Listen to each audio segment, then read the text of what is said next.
channel. As most of you are aware, so I've actually been over in Bulgaria for a couple of weeks. This is a very nice break. A few people over there are actually aware of what I'm trying to achieve over here with weight loss, and was really very supportive, asking is there going to be e-books around, and we're going to translate the book into Bulgarian, etc.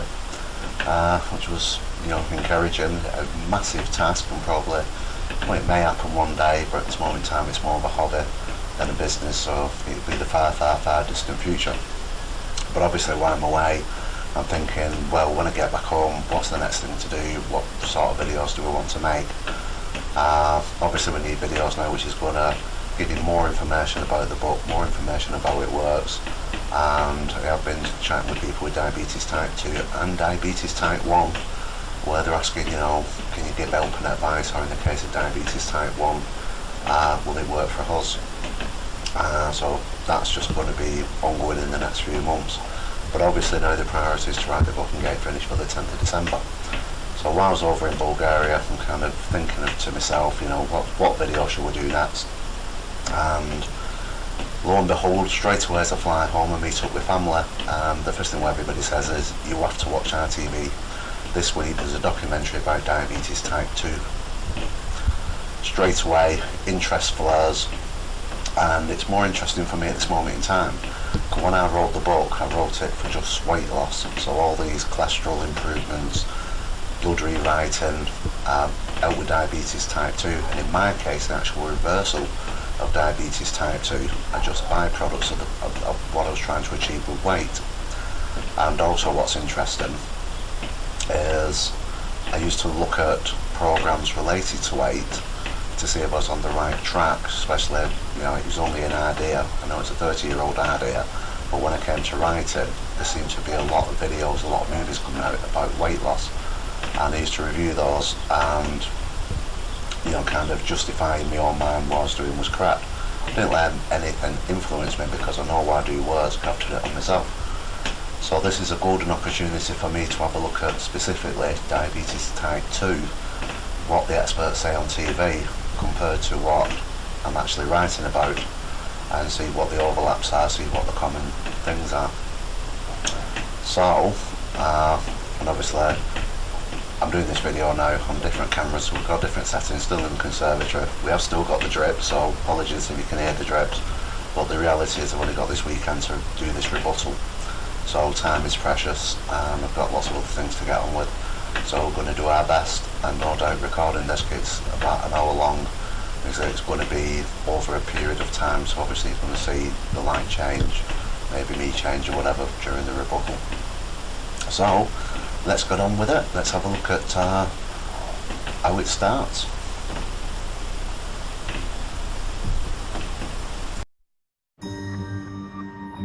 Britain is in the grip of a £14 billion crisis. Type 2 diabetes is bringing the NHS to its knees. Type 2 diabetes now accounts for 10% of the NHS budget. But what if there was another way? Welcome to our Fast Fix Clinic, Britain's first experimental Type 2 diabetes reversal unit. That's empty. Where 5 human guinea pigs will live off a radical ultra-low-calorie diet. They're going to have 800 calories. 600 calories is what we consider starvation. That could reverse the condition in just 8 short weeks. This experiment offers a fantastic opportunity to undo years of damage. I'd be lying if I didn't say I was partial to a burger. They'll be pushed to breaking point. It sounds like prison. Alcatraz, here I come. I'm sweating cobblers. I feel weak. I feel very cold. Deathly cold. And with another 12 million Britons at risk, familiar faces will be checking in to check out their ever-expanding waistlines. I don't want to lose a leg. I don't want to go blind. Last night I binged at chocolate because I knew you were coming. I'm very much the man who's still at the buffet 25 minutes after everybody's left the building. Could this revolutionary clinic be the answer to a national health crisis? I'm actually shocked about how far you've done. If this is an intervention that works, that could potentially save the NHS. This is the Fast Fix, diabetes.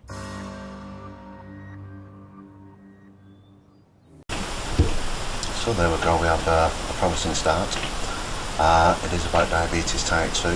It says that's costing the NHS millions and millions of pounds, which once again, going back to my diabetes type 2 video, when I said I'd reverse this thing, it kind of went, that's in denial. It was quite surprising. It's quite surprising that people don't pick it up.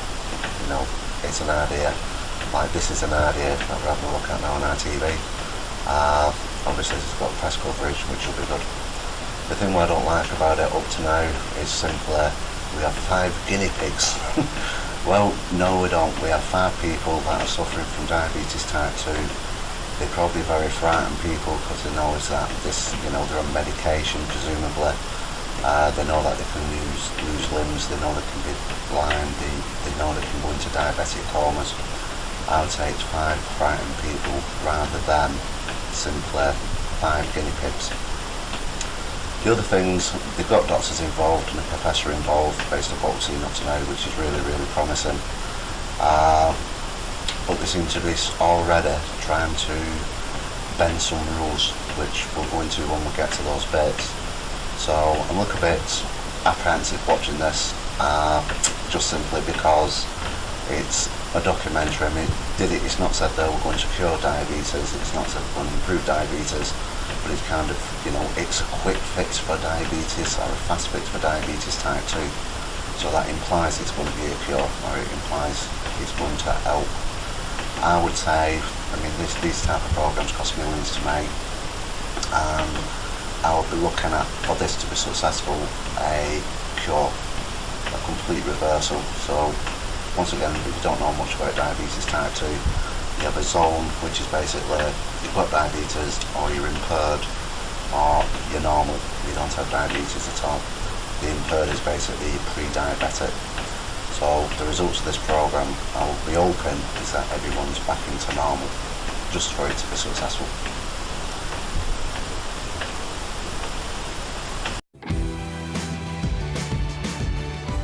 Hidden within the Sussex Downs lies our experimental clinic with a pioneering new treatment for type 2 diabetes. And 5 human guinea pigs have volunteered to be the test subjects. They all have type 2 diabetes, but over the next 8 weeks, we want to make them better. And if we're successful, this experiment could not only save their lives, but potentially save the NHS billions of pounds every year. So there we have it. So we want to save money for the NHS, which is a good thing. The second thing is that they're in a remote place with doctors, so obviously it'd be nice to think that they're being looked after. And there's lots of doctors there. If somebody did become ill, that's pretty remote, so it's, you know, an ambulance is going to take quite a while to get there. But my biggest observation, I've already said it, why guinea pigs? You know, these people have had enough out of thought with diabetes type 2, so let's class them as guinea pigs. It's where all my dreams come true. For the first 4 weeks of the experiment, the guinea pigs will be living under laboratory conditions at the Fast Fix clinic. I'm Dan. Hi. Luke, nice to meet you. Tracy. I'm Jenna. Then they'll return home to continue their treatment for another 4 weeks. But for now, they will live here on a strict dieting regime, far removed from all earthly temptations. Oh, it's empty. That's a good start, isn't it? So at this point of the video, we see the guy getting out of the car, and obviously he's overwhelmed. He's given a chance to sort out this diabetes issue. Not too sure about, you know, let's see what happens. Kind of get the impression is that they're looking for a cure. And it's a bit like, well, it's a guinea pig. Let's see. Let's just see what happens. What we're going to do now is put them into laboratory conditions. They're isolated, and hopefully this is going to sort it out. The big problems I had, and like I said on the opening pass, is they have some problems. So we're going to break it down into 8 weeks, 4 weeks in the laboratory, and then 4 weeks at home, and see what the results are. First thing, going back to my book, is that there's a week 0 or a week preparation week, where you're advised to do things. You only need a week, and that includes reading a book, which is now about 400 pages. which, you know, it might take you 2 weeks, but you have this period of time where you can prepare yourself, which is a short period of time, because when you get going and you're doing things, you need to be in a position where it's simple to do, easy to do, and off you go. So to have 4 weeks in the laboratory with doctors monitoring, coaching you, is quite a bit of a worry. It'd be interesting to see what the second 4 weeks are once you get on, you know, are they going to maintain it? But my biggest criticism at the moment, and it's very much if you read if you see the diabetes type 1 video which I have done, part 1, is any blood test which isn't within a 12-week period would be classed as invalid. So if we're going presumably into week 4 doing a blood test for diabetes, then in effect it's invalid. Then we're going to do another blood test in 8 weeks, and according to the NHS that's invalid too. So, you know, what they're saying at this moment in time is that there's no way that this is going to be proof for a cure for diabetes. It's just going to do something which will indicate will it improve the diabetes condition, which is in effect what I did. So you look at diabetes part 1 of my videos, we had this period of time which I think was probably 4 or 5 weeks, where we saw it go from a diabetic range, drop down into impaired, and slightly up again, it was Christmas. Is that what we're trying to achieve? Because if it is, you know, it needs to go one step further. But we'll see what happens. Based on groundbreaking research done by Newcastle and Glasgow universities, Professor Jason Gill, a leading expert in the prevention of type 2 diabetes, will be overseeing the experiment. People used to think that diabetes was irreversible, but recent research suggests that that's not the case. Now, this experiment offers a fantastic opportunity to test this in a controlled setting. Joining the professor will be GP and obesity expert Dr. Zoe Williams, who sees the harsh reality of the disease every day. The fact that I'm diagnosing it all the time with my patients is a disaster, really, because it can lead to an increased risk of heart attacks and strokes, increased risk of kidney damage, having limbs amputated, and can even go on and cause blindness. So this segment's just basically confirming that we've got the doctors in, we've got the leading experts, we've got all the universities in there. We're going to look after these people, and as we've just been told and verified about blindness, interestingly, they didn't go into diabetic comas, didn't really touch on death. I assume that she's just trying to make it a little bit easy to take by the average viewer watching it on TV. But they are aware of the risk, they are aware of the disease, they want to see what this does. Let's see how our 5 students or 5 study people do. Knock in, please. How are you doing? My fabulous 5. Can I join you? Yeah, of course, yeah. Right. How is everybody? Diabetic. Diabetic. How are you all feeling? It's the fear of the unknown. It's the fact that we don't know what's coming. Nervous, excited. At the same time, it's just life-changing at the end of the day. Like, you know, the things that could come from 5 this. participants are going to go on a very, very low-calorie liquid diet for the next 4 weeks in the clinic, and then they're going to continue that for 4 more weeks at home. How many calories? So it's 800 calories.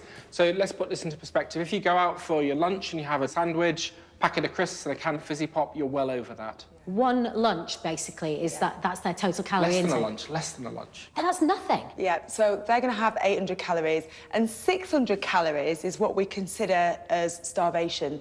We're taking them pretty close to the wire. Right, so at this point, you know, these people are in really good spirits. They can even make jokes about the diabetes. Obviously, they're in a position now where they're going, we've got another hole. Hopefully, this is actually going to reverse it for us. It's a real good chance. And then obviously they're saying, well, we're apprehensive, we don't know what to expect. That's probably because of the conditions are in the middle of nowhere. How do you know, you're just in a complete alien environment. And then they go on and say, right, we're going to do the liquid diet. Now, my big question is, where have we heard this before? Well, we'll just switch screens here. We have Isabella Mirror, and here she is.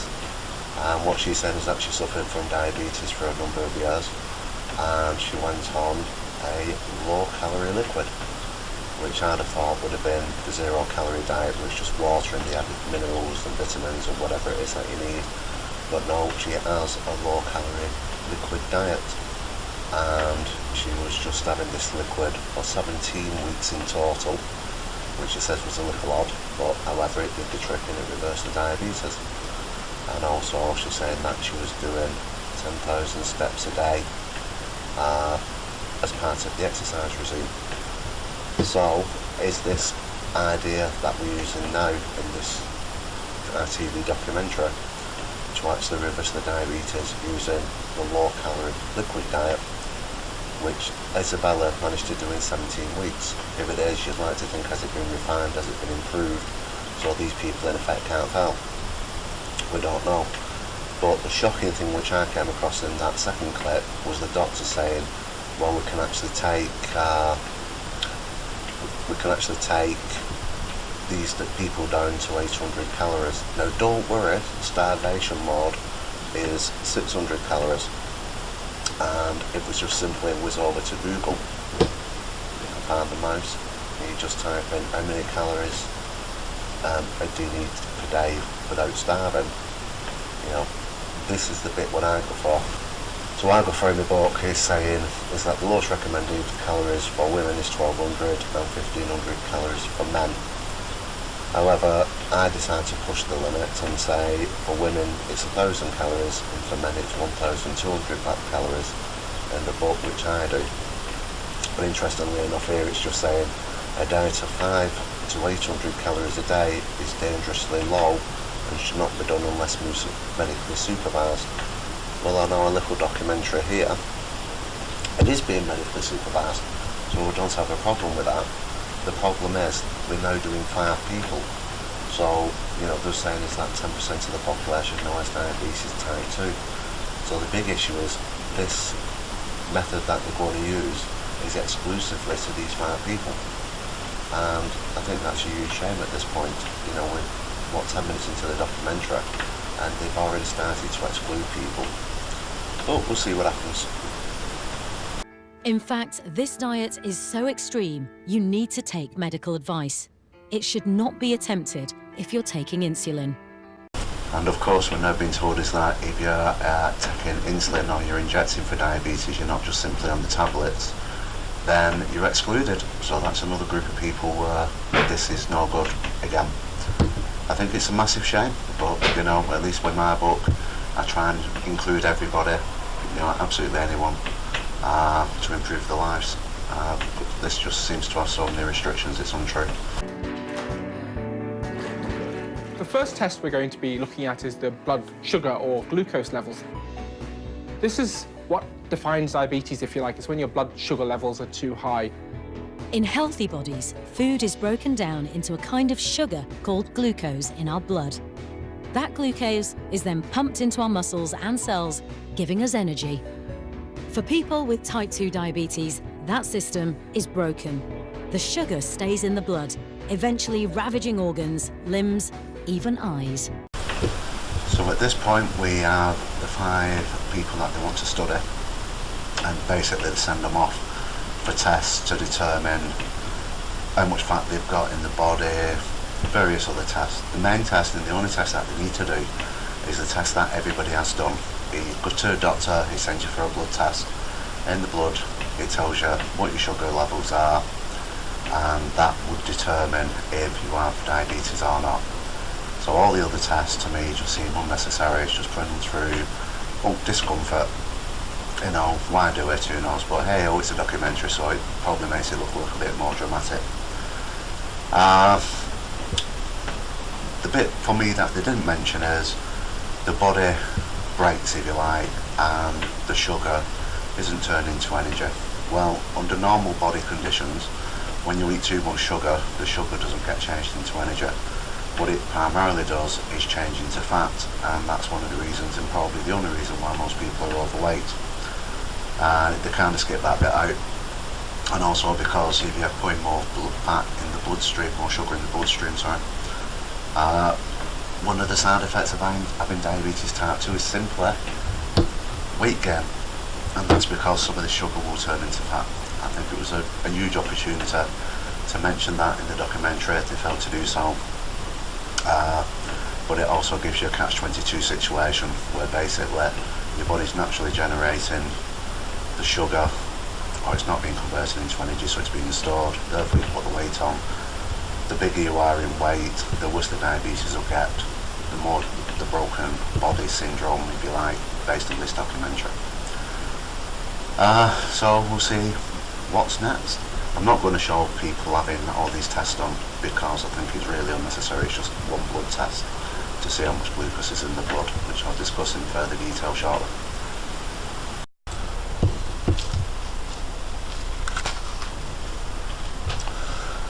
Right, so for me this is part of the documentary now, which becomes very, very interesting. When I was younger and before I did the 2009 attempt at the plan, it's probably about 2006, I went for a blood test and they said, well Steve, you know, you've got a fatty liver. In effect, your liver's been damaged. So I asked them to explain it and they're just saying you've got excess fat around the liver, therefore it's not going to work properly. Therefore when you're eating, you're going to store more sugar, the liver can't cope with it as well.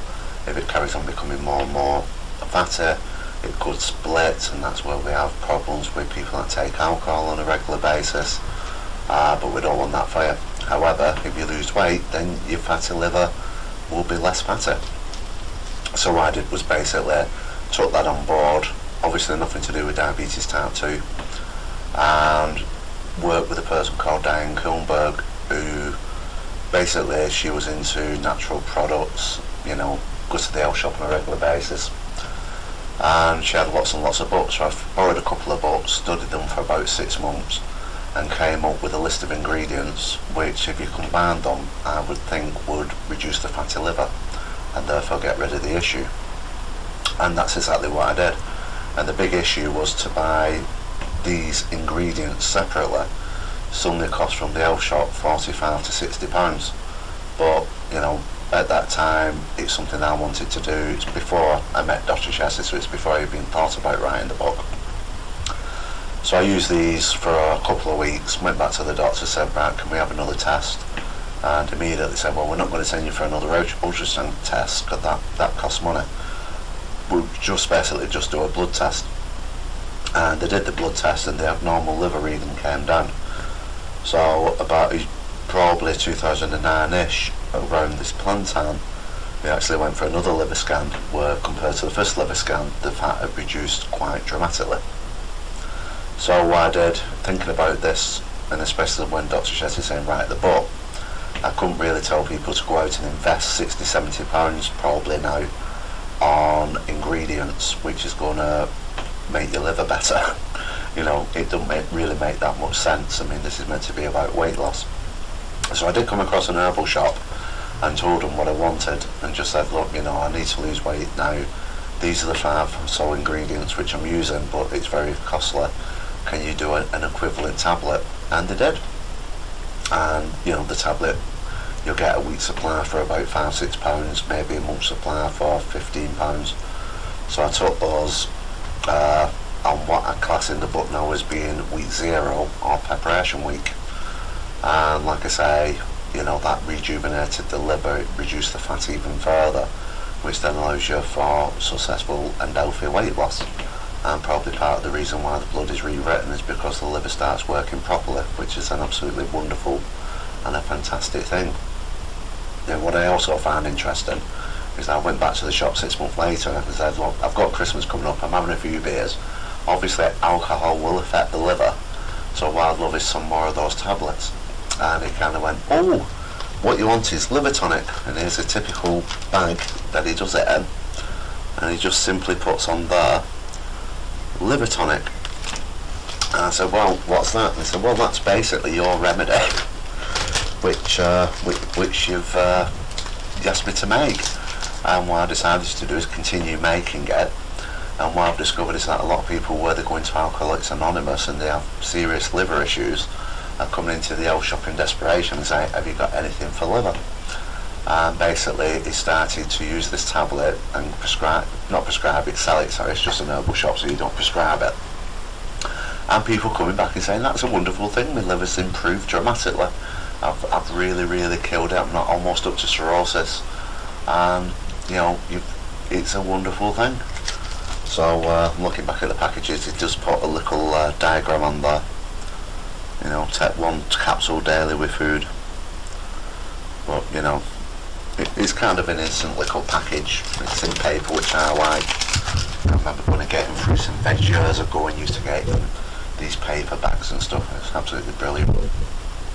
But the moral of the story is that in the book, week 0, if you start taking this tablet will be available from the original health shop that produces it. No one else is interested in producing it because it's not cost effective.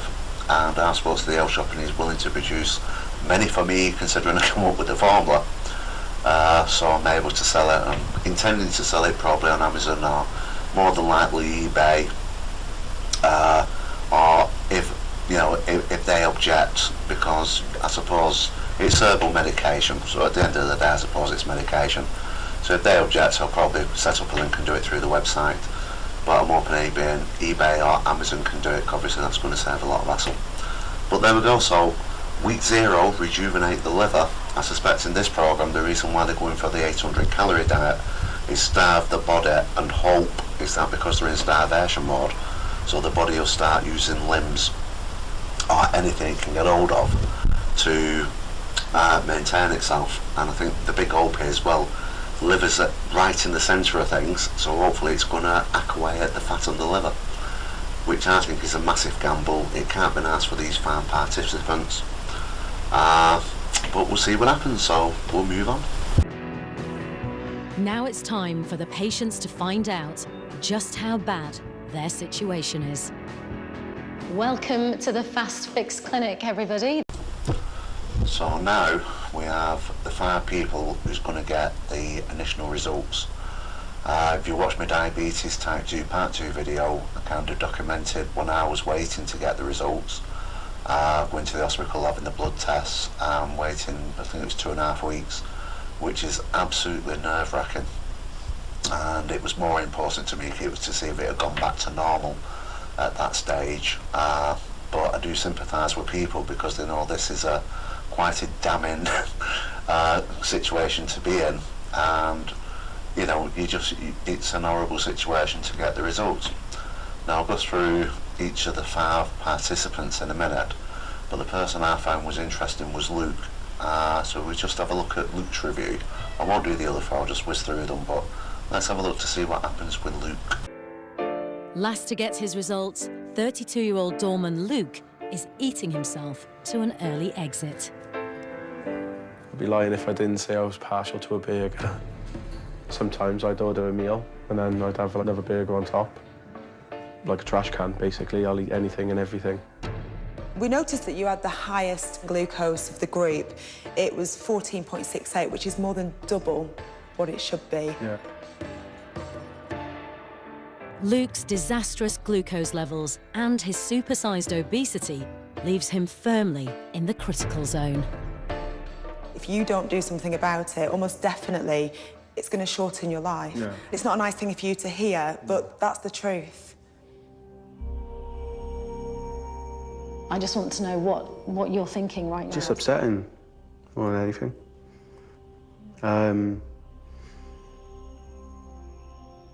Embarrassed.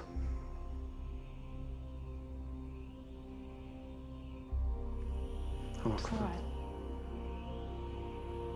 It's not good to hear you're going to die young if you continue the way that you are at the moment in the life that you're living. I don't want to die young. I'll go the rest of my life.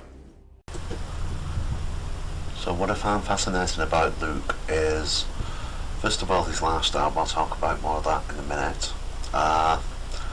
And really what I found fascinating about all these results is that they're discussing how fatty the liver is. Now, when you go to the doctors, you have your blood tests, they come back and they don't talk about fatty livers, and also they're talking about glucose levels at really a college stroke doctor level, you know, the sort of conversation that you have in the doctor's surgery, well, this person's got so much glucose in their body or whatever. So you go and you don't get that reading. What you do get is a BMI measurement, which is based on your height, your weight, your sex, and it would seem that nobody has had that done. that's just completely dismissed, which is, up to them. And interestingly enough is that they only talk about the glucose in liver. They seem to have dismissed the HbA1c reading. Never remember that. Which is what they give you at the doctor's surgery. So no doubt these people have been given that reading, but yet they're being told something completely different. And if you look on the faces, they look absolutely what we're talking about here. But the doctors are finding it absolutely fascinating as they go through it. So looking at the people taking part, we have Jenna, she's 29, she's weighing 14 stone 6, a glucose level irrelevant, a liver fat really irrelevant, because these are the things what they don't tell you these things at the doctors. They might tell you you've got an abnormal liver reading, and then they'll question how much alcohol that you're taking, but they wouldn't, for diabetes, they won't go into it. And if we look at the bottom of the slide, we've got the HbA1c reading, which is 90.6. Looking at Gemma's video, she wants to get married, she wants to travel the world, and she wants to have children, and of course the weight, and which is overweight, and the diabetes is a worry. And she's 29, it's just one of those things. But for me, it's the HbA1c reading, which is 90.6, which isn't actually mentioned in the programme. Now the next person is Steve. Forgive me, I'm just bringing up these slides which are on the screen. Now Steve's 55, he's 12 stone 9, which I wouldn't say was vastly overweight, it's I think that's reasonable weight, but his HbA1c is 76.4. Now it's interesting with Steve is because, like I say, I don't think he's vastly overweight, but obviously they go in to reduce the HbA1c reading. I'm going to call it the diabetes reading, it's easy. So it's interesting is that he's not vastly overweight. And so after that we have Tracy, and Tracy is 48, weighs 15 stone 3, so once again overweight, and her diabetes reading is 73. What Tracy wants to do, there weren't much about Steve actually, but Tracy, she's a comfort eater, and she has been since having kids, which she's probably suffering partly from depression. So once again, why counselling is not offered, why not have a look at the reason why she's depressed, the reason why she's comfort eating.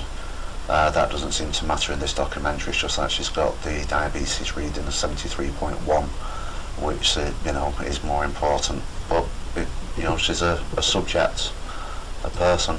I'm not going to say that other word. We also have Dan. Now Dan's 41, 14 stone 4, which is slightly overweight. Once we're not going. I'd have expected people to be like 18 stone, 20 stone, everyone. But apparently that's not the case. And Danny's got a diabetes reading of 51.9. Now, we'll go through this in a minute, that's pretty low, so Dan I would have thought would have been a perfect case. Is slightly overweight, bring his weight down. That reading at 51, which is quite low, is in the diabetes range, but it's quite low. But I'd have thought he'd have been the prized person to actually get back to either impaired or normal in this 8-week period. But maybe that's one of the reasons why the diabetes level hasn't actually been discussed at this point in the documentary. And then we've got my favourite Luke, and the only reason why Luke's my favourite is because he's 32, so he's much younger than me. However, he's 20 stone 3 pounds. Now when I was diagnosed as diabetes I was 21 stone, so I was slightly heavier than Luke, and of course I was 49, so I was much older. And his diabetes level is 87, where mine I think was 52, 51, something like that. Anyway, so what I'm going to do now is to make things a lot easier is, I'll just jump over here, is I'll bring up this slide which is basically listing all the weights and listing all the diabetes readings. So my main concern at this point would be Jenna, who's at 90.6, which has the highest diabetes reading. In the programme, I think they're more worried about, I think it was stand because his liver reading was quite high. But once again, you know, I'm not really taking on board the liver readings. So really, we've got Jeremy at 90, Steve at 76-ish, Tracy at 73, Luke at 87, sorry. And what I thought I would do is that my reading was 52 at 21 stone, so I thought I'd put that on the slide as well. Now, to understand this reading, which I think would be more helpful at this point in the programme, is that, as I've said before in my other videos, if you have a reading of 42 or less, you're classed as normal, so you're not at risk of diabetes. If it's 43 to 46, then you're impaired, which means that basically you're well on the way of being diabetic. And if your reading's greater than 47, I think it is off memory, then you are diabetic. So looking at all these readings, every person on that chart, including me at that point, is diabetic.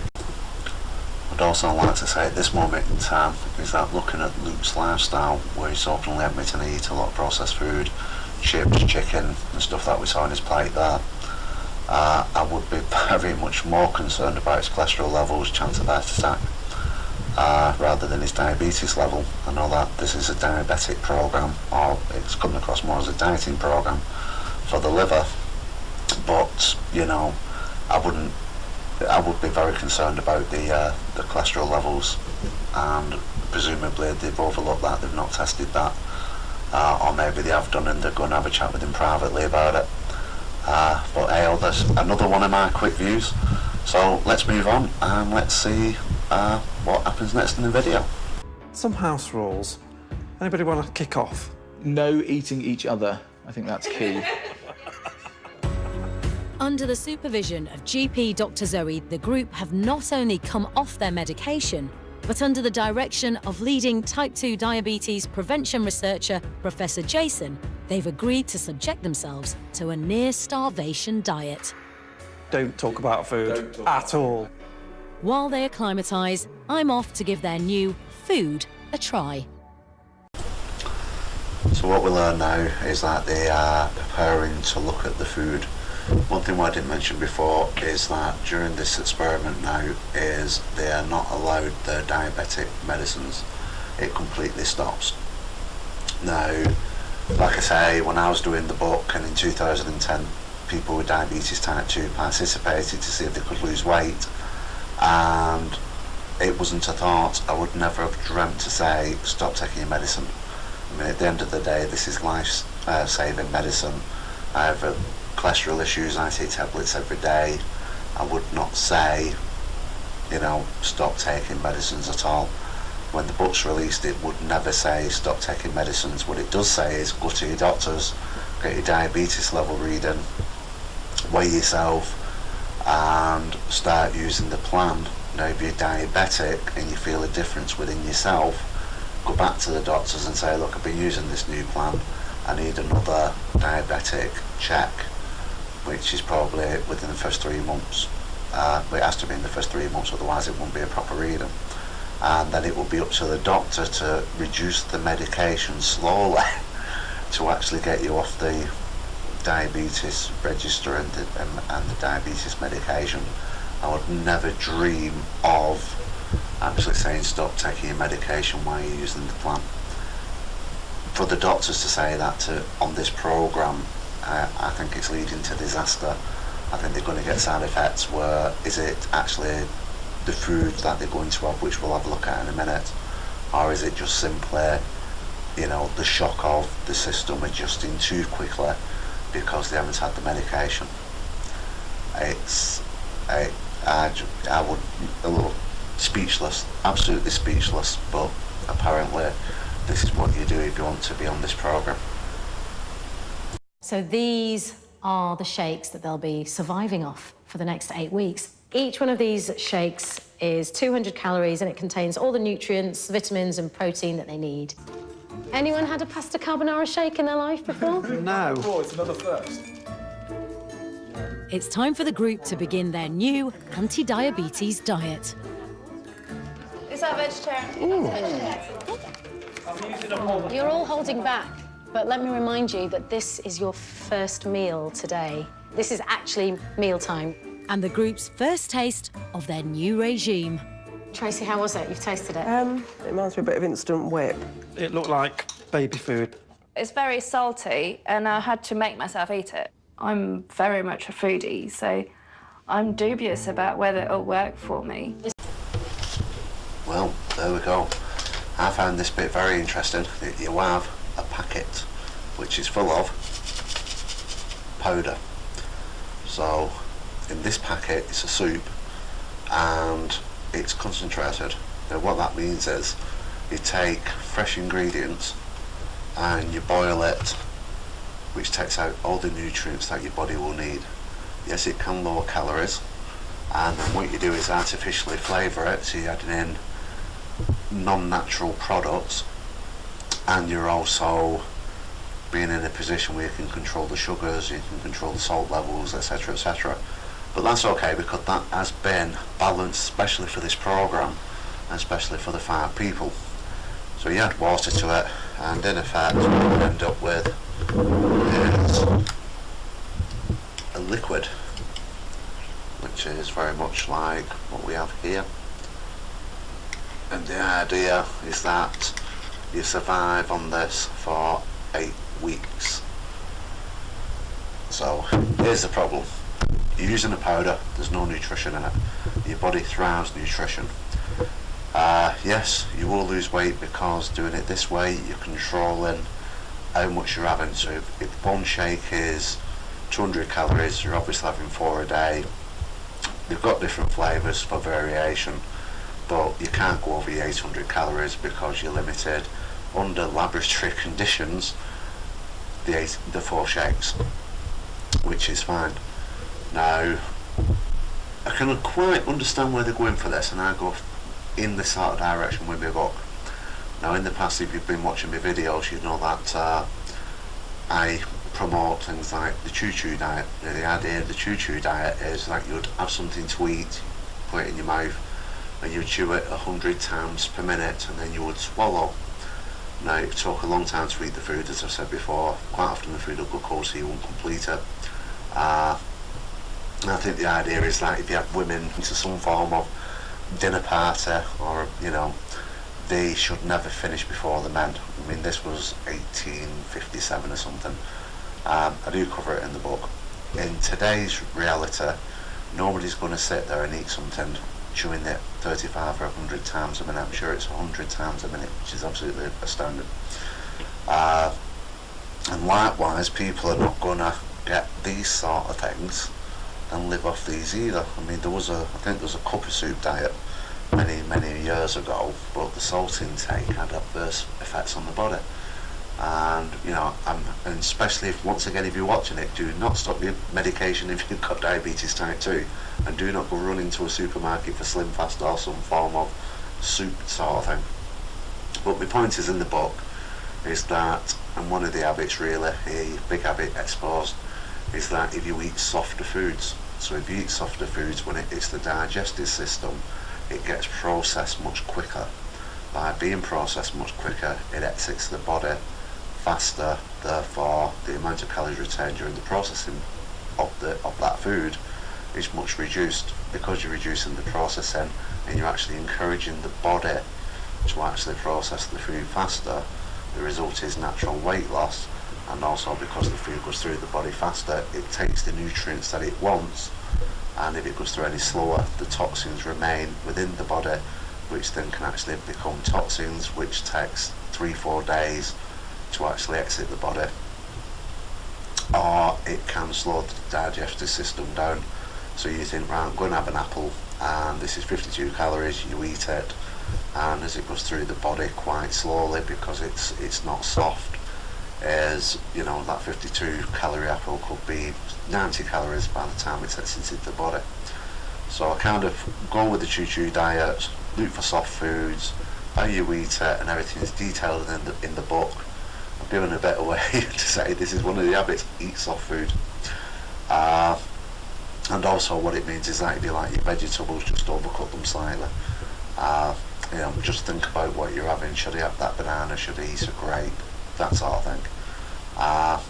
So but you're having proper food, you're probably eating the foods that you'd normally eat, or an option of food that you would normally eat, and you wouldn't be stuck with a liquid type diet. And interestingly enough, I remember my grandfather actually suffering from stomach cancer. Back in the day, in the 70s, I think it was, or possibly 80s, they said, right, you have to liquidise all the food, and that's the reason why it's going to go through the stomach. The stomach's impaired, it's got cancer, so it's easily digested and easily exited, but it also sustains life, and also the nutrients within the food enter the body quicker, which in turn would help the cancer with the appropriate treatments. That's where the habit came from. Just life experiences. So what we have to do now, because in my book I actually try everything, and we're watching this video, so I've got to try this. I know what's in this. Poor people in the experiment don't know what it is, so they're just meant to recognise taste. So we'll give it a try. And my version is, it's not too bad. It's livable.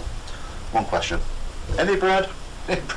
I won't live off that for 8 weeks. I need bread, I need to dunk it, I need to do something with it.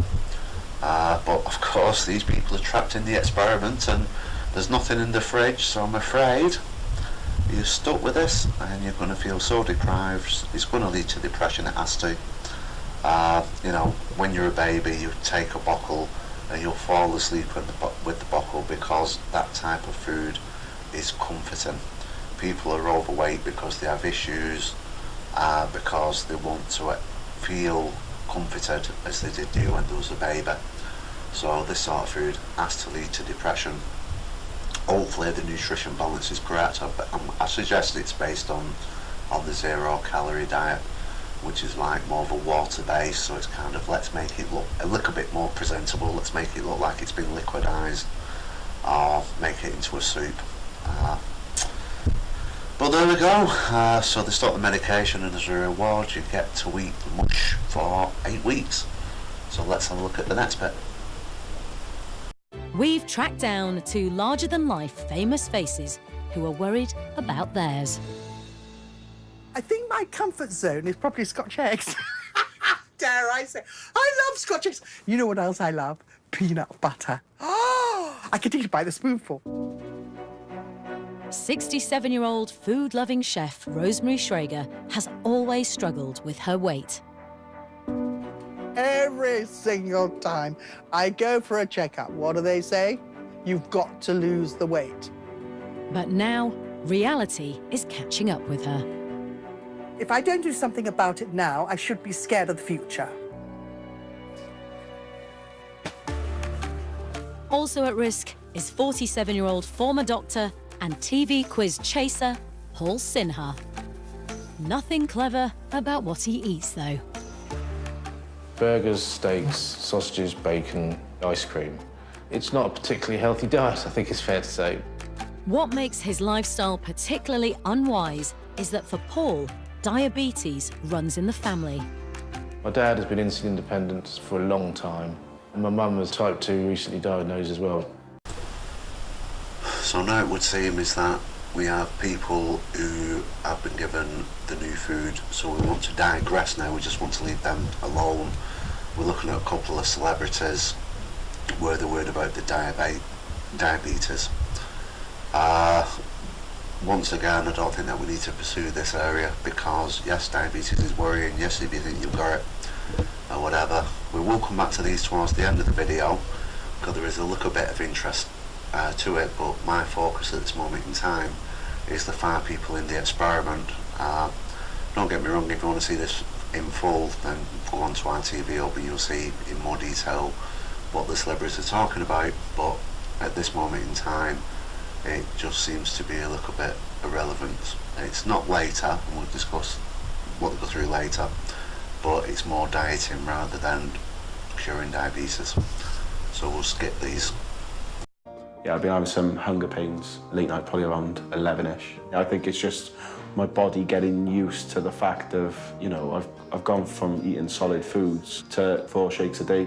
When somebody goes onto a low-calorie liquid diet, One of the things that we see is changes to the bowel, so it can be constipation, it can be very, very loose stools. Dizziness sometimes. Because there's no food, the body's burning more fat. And there is a simple test that we can use to show to the group that this is actually what's happening. So here we are. We're already getting people saying, I'm having my shakes and I'm getting hungry, as I predicted. We're also getting people saying, I just don't feel well. Now, is this the shake issue? Is this the lack of diabetes medicine issue? Or is this simply because you're in starvation mode, because apparently 800 calories is okay suddenly for this documentary, but you know, it's not going to go down well. So that's where we're up to. Basically, my writing is to devise a drink, and what the drink basically does is starts to shrink the stomach and suppresses appetite. So you'll have your meals during the day, you'll probably hit your target calories rather than enforced calories like we're having here.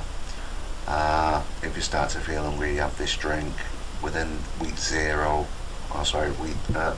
1, you take the drink regularly throughout the week, and after a few weeks, you know, you can have it on a regular basis if you choose to. A lot of people on the trial and myself would tend to take it when you start to feel hungry, which is done 2 or 3 times a week.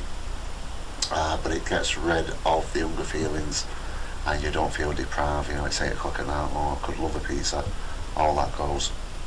And over time you use the drink less and less as the stomach is retracted more and more, and it's like now I very rarely use it.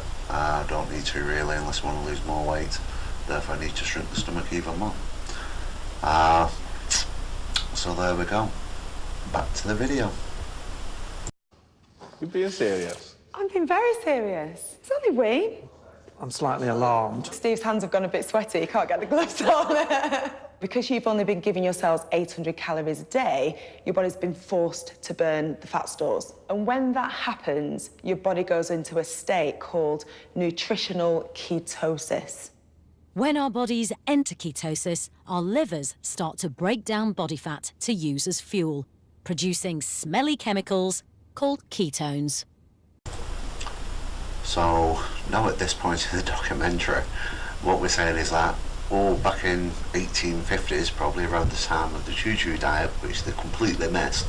However, back then, doctors used to smell wee and even taste wee to see if it was sweet or not, and if we play with your wee, then we can determine if you are actually losing weight because your body generates ketones. Well, this is true. Your body does generate ketones. Now, the easiest way, apart from looking at urine, is by asking your mate to smell your breath, because ketones also goes through the lung, it generates bad breath, which is a good indicator that you're losing weight. But that is probably just as embarrassing as looking at urine. Sorry, not you looking at urine, actually smelling and tasting urine. So this day and age, there's a far simpler, easier way of doing it. You buy yourself a set of scales, you monitor your weight on a weekly basis, and that will easily tell you if you're losing weight or not. So once again, we've missed the choo-choo diet on the food, and we're being forced slush type stuff, or shakes as they call it. But urine is an extremely good indicator if you're doing things right or not. Now in the book I actually do write about urine, and it's a self-test, because a lot of people will say, well, if you drink water, can you drink too much water? Now with urine testing, you can determine if your body is actually in the need of additional water or if it's got enough. If it's got enough water, then that's going to encourage the flush system, it's going to encourage the weight loss, it's going to encourage the blood rewrite. So once again, slight but secret if you like, but urine is used, but it's used in a different way than this. And I just think, once again, you've got people with diabetes type 2, they're going to try anything. We're being classed as experiments, so let's get involved in the experiment, let's play with urine. This can't make them feel any better. I mean, you know, they've got this disease which is now not being treated, which is now being given drinks for. At this moment in time, there's no suggestion of exercise. So once again, once you take in food, it automatically will convert to sugar, getting ready to be used for burning energy. Now, if you're not burning energy, well, you know, are you defeating the point or not? Well, that doesn't matter because we've got these specially made shakes, so that really doesn't matter at this stage. I just find it quite flawed at this moment in time, and I feel sorry for the 5 on the experiment because they've got to feel quite insulted at this point. But, you know, so the rest of the urine, once again, the documentary is available. I'm going to skip it. Oh, secret cameras. Oh no, you look filming us. We find out what loose women eat when they think nobody's watching. Oh no. You're horrible. So once again, they're playing with we, so we'll leave them to it. The next insert of the documentary seems to be, let's have a look at the loose women people. So it's another way of bringing in celebrities. Why to do this, I don't know. There is one interesting element of it, which I'll show you next. But basically it's just, let's have a look at more celebrities. Maybe that'll probably make the show look a bit more popular. So, you know, it's about these 5 people. Why are we looking at these celebrities? You know, once again, there's one person out of this group of loose women people that's remotely interesting, and I'll show that later on in this rebuttal. But the point, you know, I just don't get it. We're talking about 5 people who are trying to change their lives. Why glamorise it? Why make these 5 people have a miserable life doing this experiment and then glamorise it by saying, oh, let's have a look at all these celebrities? However, I did find this little bit interesting. With their true eating habits exposed, I want to find out just how at risk of type 2 diabetes the loose women are. If I can get you to take the simple test, then the nation can take it. Okay. Yeah? You up for it? Sure. It's a really simple test. I'm going to do it on my phone. A quick waist measurement check. But look, you've got a great... Look at this. Nobody's allowed to look. A simple weight check. All right, great, thank you. And a few general health questions. Has a doctor ever told you that you've got high blood pressure? No. Are all you need to work out your risk. A score between 16 and 24 is moderate risk. All right. OK, so your score... Got it already. 19. You're in the... I'm going the wrong way. Yeah, you're in the wrong group. Yeah. You don't want to be in that group. Yeah. So you are 21, which means that actually you're going in the wrong direction. Does that One mean... in 7 with your risk will get type 2 diabetes in the next 10 years. Wow. I don't think enough people think about diabetes. I don't think they do either. I've never heard someone go, I need to lose weight because I'm going to get diabetes. That's right. It's really quite frightening, actually. I knew that I was unhealthy as far as food went and I needed to lose weight. Never really linked it to diabetes. But when it's put in front of you is that if you don't change your lifestyle, this is potentially what could happen. So this was the only part of the loose women part which I found was interesting. Just the fact is that, you know, you can put in your measurements, your weight, and you put this in a hat, presumably with your age.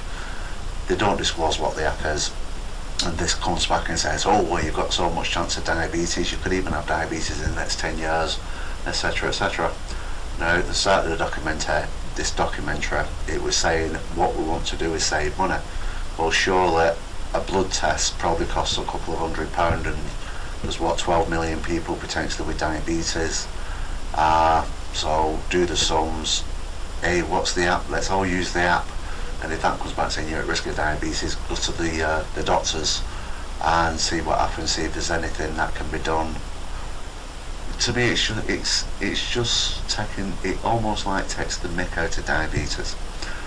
You know, the only way you can tell if you're diabetic or not is with a blood test.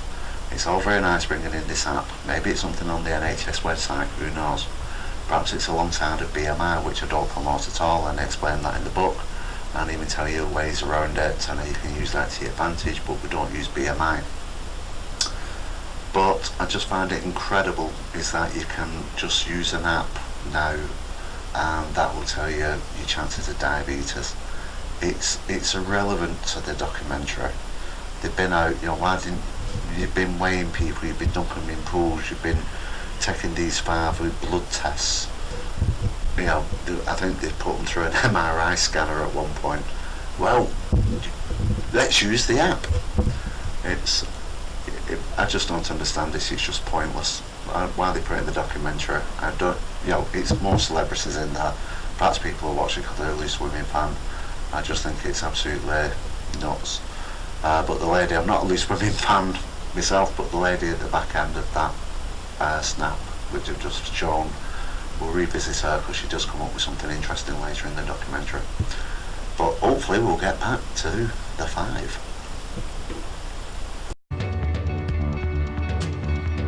I suppose you'd think we'd got used to it by now, but you're cold, you're tired, you're hungry.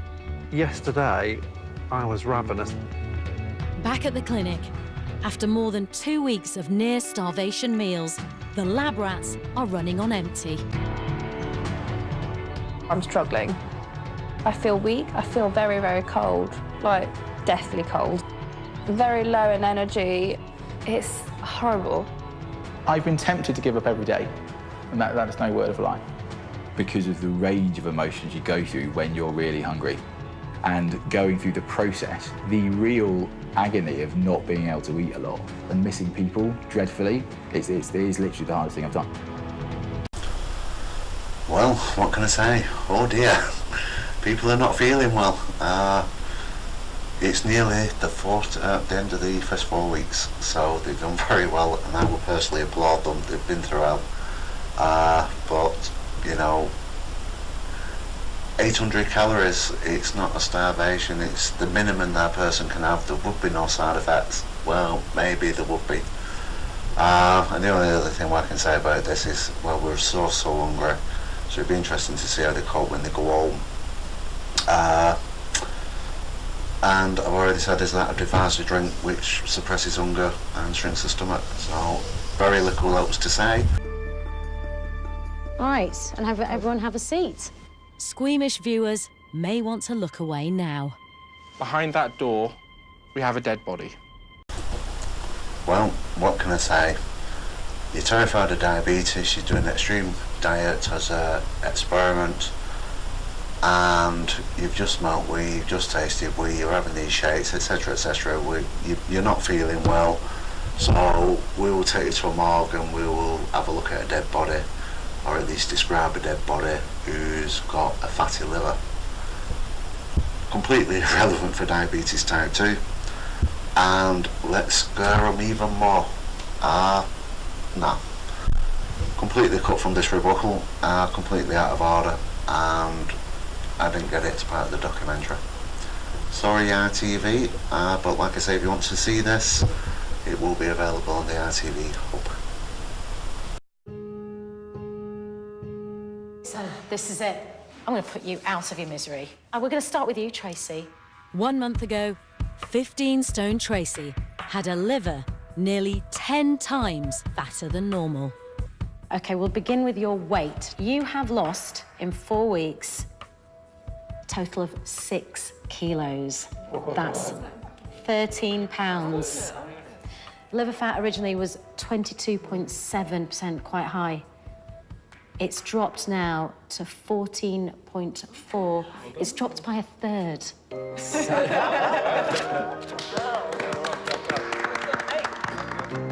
In just 4 weeks, Tracy's loss of nearly a stone in weight has led to big reductions in both her glucose and liver fat. Well done. You should be really proud. All right, Steve. When Steve arrived, despite his relatively slight 12-stone, 9 pounds frame, his blood sugar placed him firmly in the diabetic range. In 4 weeks, you have lost 8 kilos. That's 18 pounds, sir. Well done, well done. And your glucose, this was your big figure, OK? This was the one that was the anomaly. Anything less than 7, that's what we're looking for, OK? You were at 10.4. Steve, you're now at 6.3.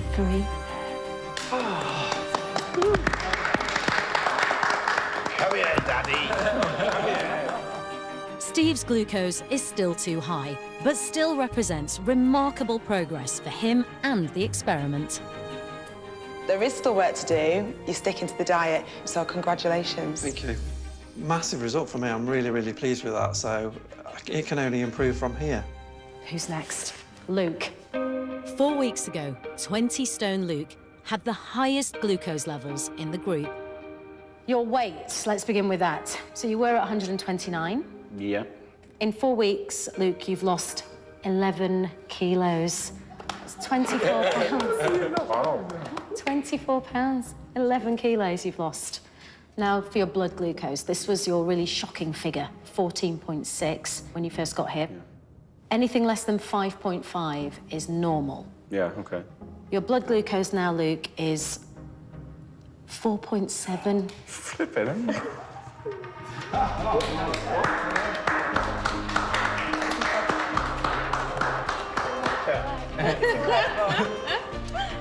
I can't wait to tell my colleagues that because they're not going to believe it. It really is truly incredible.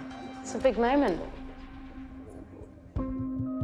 Luke's fasting glucose score might now be normal, but to escape type 2 diabetes, he must keep at that level for the next month and further reduce his weight and liver fat. I still would like you to lose another 10, 12 kilograms, but you're absolutely moving in the right direction. Fantastic, well done. Next, Jenna. 14.5 stone Jenna entered the clinic with the second highest glucose levels in the group. Here we go. Your weight. So in 4 weeks, Jenna, you have lost 7 kilos. That's 15 pounds. Well done.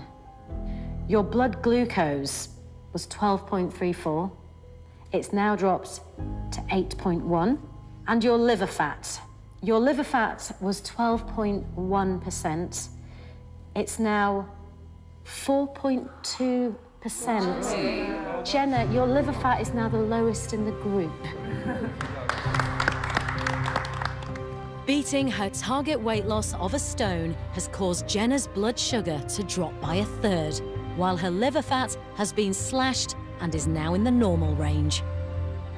I always said, if I didn't like the results, I wouldn't continue. Do you like the results? I like the results. Good. And then there was one. 4 weeks ago, Dan's type 2 diabetes was mostly down to his dangerously fat liver, 10 times fatter than normal. Your results, Dan. Start with weight loss. In total, in 4 weeks, you've lost 9.5 kilos. Oh, good. That's not bad, is it? 21 pounds. Your liver fat, it was 27.2%. You have now dropped to 7.5%.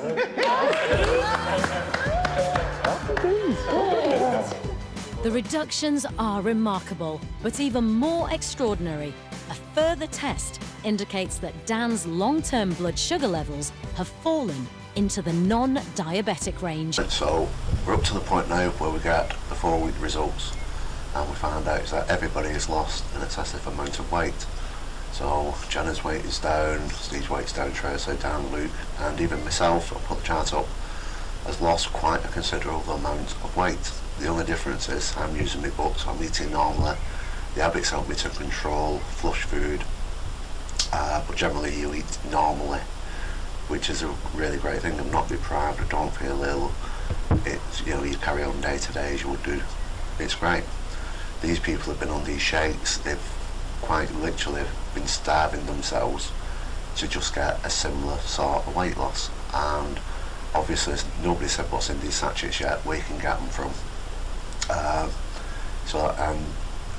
They've excluded so many people from this type of diet, if you like, is that it's only going to be available, if it ever is, just to the minority of people that suffer from diabetes. Where what I do, it's just a lifestyle change and anybody can do it. It's advisable to see your doctor to monitor diabetes, as it is to jump on scales and monitor your weight to see how much weight you're losing or if it's working for you. But that's not, I don't need a doctor to tell me that, that's just common sense. What I find interesting again on this part of it is that we go through glucose levels from a doctor point of view, and we also go through weight loss. What seems to be ignored is the HbA1c reading, or the diabetic reading. Now, if you look through those, everybody is still diabetic. with the exception of Dan, who is now impaired. Now, looking at my diabetes reading at this stage, I'm also impaired. So out of, in effect, us 6 people, if you like, 2 of us have now become impaired. Is this the reason why they're ignoring the HbA1c reading? Because I'd have expected at this point for most people to be impaired, not the minority of people. But, you know, it is what it is. I've coloured the chart now so you can see, in effect, easily who's got diabetes in red, who's impaired, which is in amber, and then who's in effect reversed it, which will be shown in green. So, so just picking up on something that was said for Dan. So Dan, so you're somebody who has to be really, really careful forever, because you know that even 2, 3, 4 kilograms of weight gain is going to be really, really bad news. But the good thing is you're in control and you can normalise these things. Fantastic news, thank you. It's amazing how fast the fix has been, and it's amazing how the body can repair itself if you let it. So, as we've just heard, this is a lifestyle change, and it says the book that I write is habits. Once you pick up habits, you tend to do them, and if you don't do them, you miss them. So it's relatively easy moving forward. In this situation, you're in a laboratory, you're classed as an experiment, you're given experimental drinks.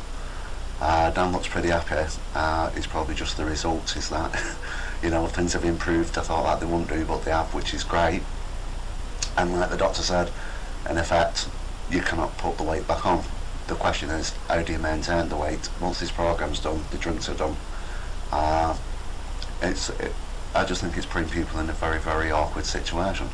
Do you carry on with 800 calories a day? If so, what's the long-term effects of starvation? It's just not practical. It's terrifying the way that this programme's been presented under these laboratory experiments. I feel much more comfortable if it came up and said, well, this is where you buy your sachets from. You know, do not mess about with your diabetes medication. We'll do this alongside with your diabetes medication. And at this, up to now, there's no exercise, etc. Now, arguably, we can say, well, the next 4 weeks now is at home. Surely, we'll see what happens. One of the fears which I've got is that if you're continuing with shakes, then yes, you'll probably get more promising results, but it doesn't cover, by the end of the programme, what happens when you go back to normal food. And knowing a lot of people what's been on 0-calorie diets, which is similar, it's water-based rather than nutrition-based, you pile the weight on. I would suggest that because in effect you're having soups and slushes for 8 weeks, as soon as that stops, the body has to then start processing normal food. It's going to start processing thicker food. It's going to start processing processed food. And all that is going to basically slow the body back down again. If you can't process the food quickly enough, then the excess sugars, in effect, turns back into fat and you put the weight back on. And the only thing what we're doing here is giving Dan the opportunity to panic as the weight comes back on, because he's been told if that happens, you're slowly going to go back into diabetes. So, you know, let's see what part 2 says, but at this moment in time I'm still sceptical over it. I'm just glad that Dan feels a little bit better, and you know, let's try and address the diabetes HbA1c levels, because they've been completely ignored. That's what you're told about when you go to the doctors, and you know, the doctor's not going to say, oh well, we saw this programme the other day, you're not that bad actually. It's not going to work that way. It's going to be, this is your HbA1c, you need to understand it, and that's the level, or that is what is used to determine if you're diabetic or not. So let's see what part 2. In 4 weeks' time, they'll be retested to see if the experiment has worked and whether they've beaten type 2. Their progress so far has been astonishing, but the toughest leg of the experiment is yet to come. Our patients are about to leave the controlled environment of our clinic, and if they want to beat their disease, they're going to have to continue their diet at home by themselves. We're often told to hit the gym and exercise more, but research by Professor Jason and his colleagues suggests a radically new approach. This work shows that people who sit down most tend to have higher blood glucose levels and higher rates of heart disease and early death. But the solution may be simpler than we thought.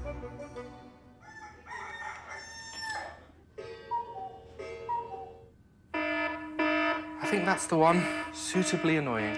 Professor Jason has planned an experiment to show that just standing up and walking in 5-minute bouts every 30 minutes can have an immediate impact on blood glucose levels. So here we are, they've returned home, and the first thing what they want to do is install a massive PA system, which is well over the top, which apparently is going to go off every hour. Now, the youngest of the group's 29. I'd have thought they would have the capability of looking at the watch, buying a clock, and saying, right, now it's 9:30 in the morning, what we have to do every hour is go for a 5-minute walk. So look, we're around 10:30 now, so I think we better go and have my little 5-minute walk, which is fine. I don't have a problem with that. What I do have a problem with is the PA system. They're not children, they're not, we have bells in schools, which is fine, which is full of children who lose track of time. They won't take things seriously because they haven't got the mental capacity to do so. These people, what, 29 to 54, you would think they would be able to, look at the time. Particularly for me, I have a Samsung Gear watch, and that tells you, little vibration to say, oh, you've been active now. You need to move. You need to walk or whatever. Which is, once again, that's good for me, but I always look at my watch and go, well, it's about an hour. Perhaps I should go and, stretch my legs. I don't need this huge PA system. I really don't need the watch, it's just common sense.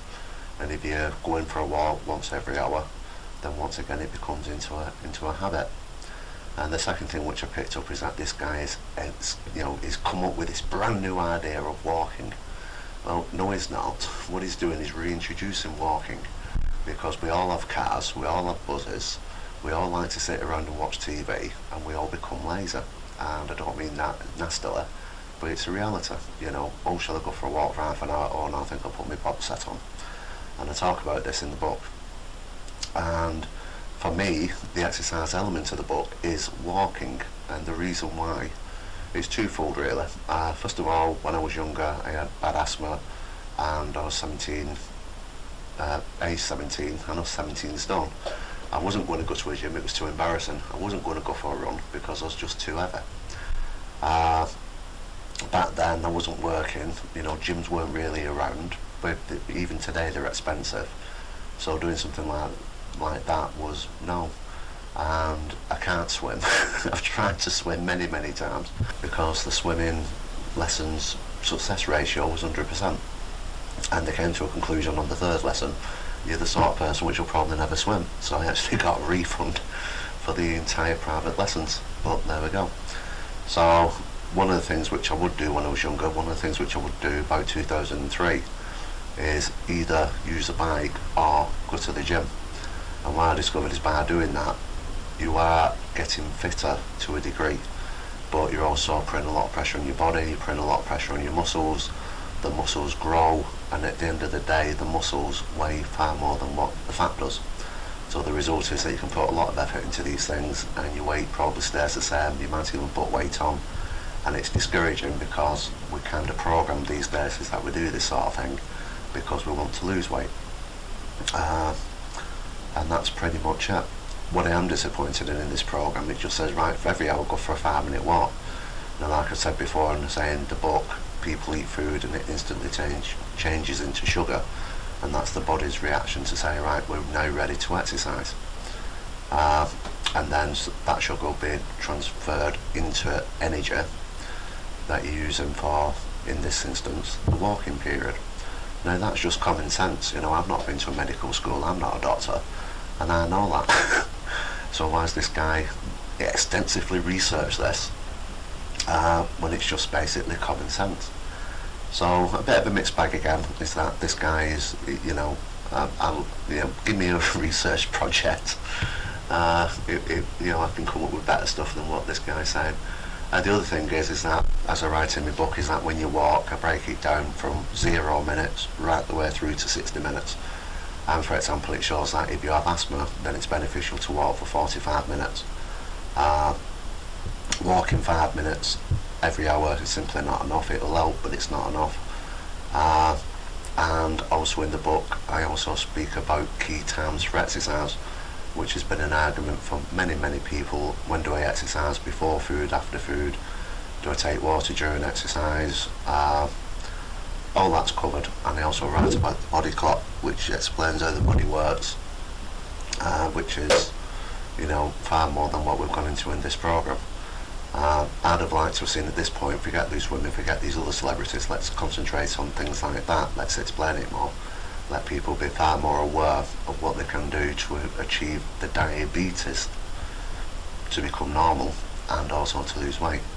But no, I think that we need to concentrate on the celebrities. So at this point, let's carry on. I just wanted to say that. When you exercise, your muscles need energy to fuel them, so they draw more sugar out of the bloodstream. That causes your blood sugar levels to fall, and that's why exercise is crucial in combating diabetes. OK, guys, so that's 5 minutes. We can go and have a sit down. So we have the need to say, this is what happens again. So he's obviously very, very proud of his research.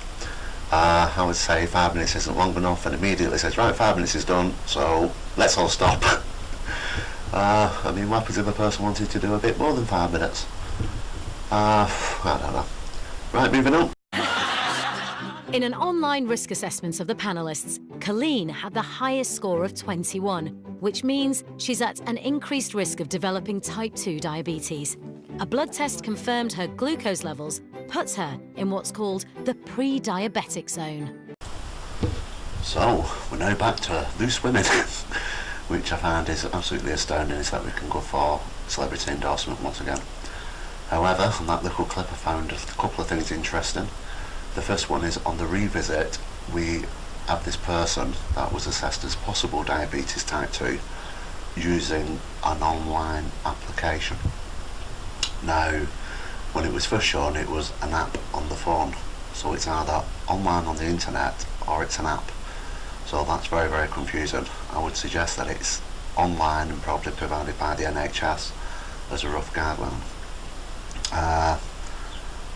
So that was the first thing which I picked up on there. The second thing is, she's obviously quite worried in case she does have diabetes. So she's been for the blood test. Well done. You know, that's the only way. If you think that you've got diabetes type 2 or you're worried, then go for the blood test, ask your doctor for the blood test. How would you know? Well, I think it's that you might have diabetes type 2. Well, if you're over 45, if you're overweight, and in my situation I just felt drained, I went on holiday, came back, and I just felt tired all the time. Went to the doctors who did a basic blood test and found out that I was deficient in B12. So I went on tablets and that made me feel better. And then of course went down to the doctors again a few months later for an annual blood test and a checkup, and that revealed diabetes type 2. So I would say if you're suffering from tiredness as well, so if you're over 45, overweight, feeling tired, go and have a test. Don't put it down to depression, don't put it down to I'm overworked. And, you know, hopefully you get the test and hopefully it'll come back as normal. Obviously this lady's test has come back as impaired, so they want to do something about it. And because, you know, you think now, right, off you go to the lab, enjoy the shakes, you know, you can become part of the experiment too. But no, what they do is just basically say, well, let's diet then. About a 30% chance the next 3 years of you developing type 2 diabetes if we do nothing. Well, that's not good. The key things that we need you to do are to lose about 5 to 7% of body weight, so lose about 5 kilograms. And also to try and increase physical activity, so you're doing at least 150 minutes of moderate intensity physical activity per week. I have to hold my hand up and confess that last night I binged it. Chocolate, crisps, anything bad for me, because I knew you were coming basically. Ice creams, crisps. That's veggies. Yeah. You've got sausages. I think they'd be unhealthy. OK, so if you're looking at labels, what would you be looking for? I would look at the calories, 574. So all of these foods actually have very similar energy density, about 500 calories per 100 grams. Spinach, 19. Do you have to take in how much fat is in each thing as well? That's a very, very good point. So people talk about having too much fat being bad for you and too much sugar being bad for you. It's not that sugar is necessarily bad per se, it's just it's got a lot of calories in it, it's very palatable, so it's easy to eat too many calories when you eat a lot of sugar. Similarly with fat, because it's very energy dense, it's got more than twice the number of calories per gram as carbohydrates and proteins, it's easy to eat too many calories with fat. Colleen's mission is to cut calories and, with increased physical activity, burn off even more, which she'll track with a pedometer. Burgers, steaks, sausages, bacon, ice cream. It's not a particularly healthy diet, I think it's fair to say. They've both learned they're at high risk of type 2 diabetes, and after comprehensive analysis of their bloods... Can you straighten your arm, please, Rosemary? Dr. Zoe has the results. Paul, your blood tests, the measure of blood sugar, the HbA1c, which is telling us what your blood glucose has been like on average over the past few weeks and months, we can see that there is cause for concern. The key measure for type 2 diabetes is average blood glucose over time, a figure known as HbA1c. So at this point of the documentary, basically they've reviewed each of the lab rats, or whatever they call them, guinea pigs. I don't know. And they're basically saying, right, they've gone at home, they're doing this thing at home, they're probably going to struggle. We'll give them as much info as what we can, and hopefully they're motivated to continue doing what they was doing in the laboratory. Well, under desperation and seeing dead bodies, they probably will. But what's also interesting is that we now go back to another celebrity, Paulson from The Chase, who it sounds like is being impaired at this moment in time. And it's the first time in this documentary where we start saying, well, your HbA1c is elevated. Now, I would like to have seen this at the start of it, because this is what it's measured by. This is the true reflection of if you've got diabetes type 2 or not. And to put, you know, there's probably, what, 30 minutes left, maybe 20 minutes left of this documentary at this point. And let's address it, and as we'll see in a minute, we even go into detail. So if this was actually the first 5 minutes of the documentary, it would have been a lot easier. And I think for the people in the experiment to say, well, here's your HbA1c reading, we've got to get that down, and here's your targets, would have made a lot more sense, instead of looking at glucose by ml and looking at the fat liver density, which is really to do with dieting and not with diabetes. But let's see what the explanation is. A count of under 42 is healthy, 42 to 48 is termed pre-diabetic, and over 48 is diabetic. Paul's average blood glucose is 56. Much lower than the guinea pig's average scores, but it does mean that Paul has just tipped into the diabetic range. In your case, you do have a family history. Very much so, yeah. And also, your genetics may be playing a part, because we know that people who are Asian are much more likely to develop type 2 diabetes at a lower BMI. But what we do know is that we've got an opportunity here with you to do something about this. Sure. I think we need to do something radical. So there we go, so that's the explanation of the reading, what it means. Why didn't we have this at the start of the documentary? And we're talking to Paul here, and basically saying, look, Paul, we have to do something radical, which at this point you'd expect that he's going to go into the lab, or he's going to be given these drinks and, you know, basically doing what the experiment is. Let's get you part of the experiment. I mean, surely, once my book's released in December, I have a firm belief in that book. It's taken me 30 years to write it, research it. You know, I'm going to be saying, right, you know, if you want to reverse diabetes, you need to exercise more, you want to lose weight or even gain weight, there's a section in there, gaining weight, then use what I've written about, you know, and I'm here. Also, I've got the YouTube channel for support, there's a Facebook group for support. You know, once again, I'm not a doctor, but I can support what I'm doing. I'm very proud of the book that I've written, and I'll be encouraging people to use it. So presumably Paul is now going onto the experimental test for his diabetes. So we've got your HbA1c. Yes, yes. And your figure was 55. Yes. Now, 55 is definitely into the range of which we would diagnose type 2 diabetes. Right. It's an eye-opener, because I think I've had it good up until now. So now we've got Rosemary. Once again, you know, typical woman, over 45, will be overweight. And we just, you know, basically, we're looking at HbA1c level again. So we're suddenly concentrating on this far heavier than what we have been doing throughout the documentary. And Rosemary also is in the diabetic range. You know, back to the lab. In this situation, it'd be like, well, there's my book, do you want to read it? Please use it. And obviously the research has gone into the lab experiment.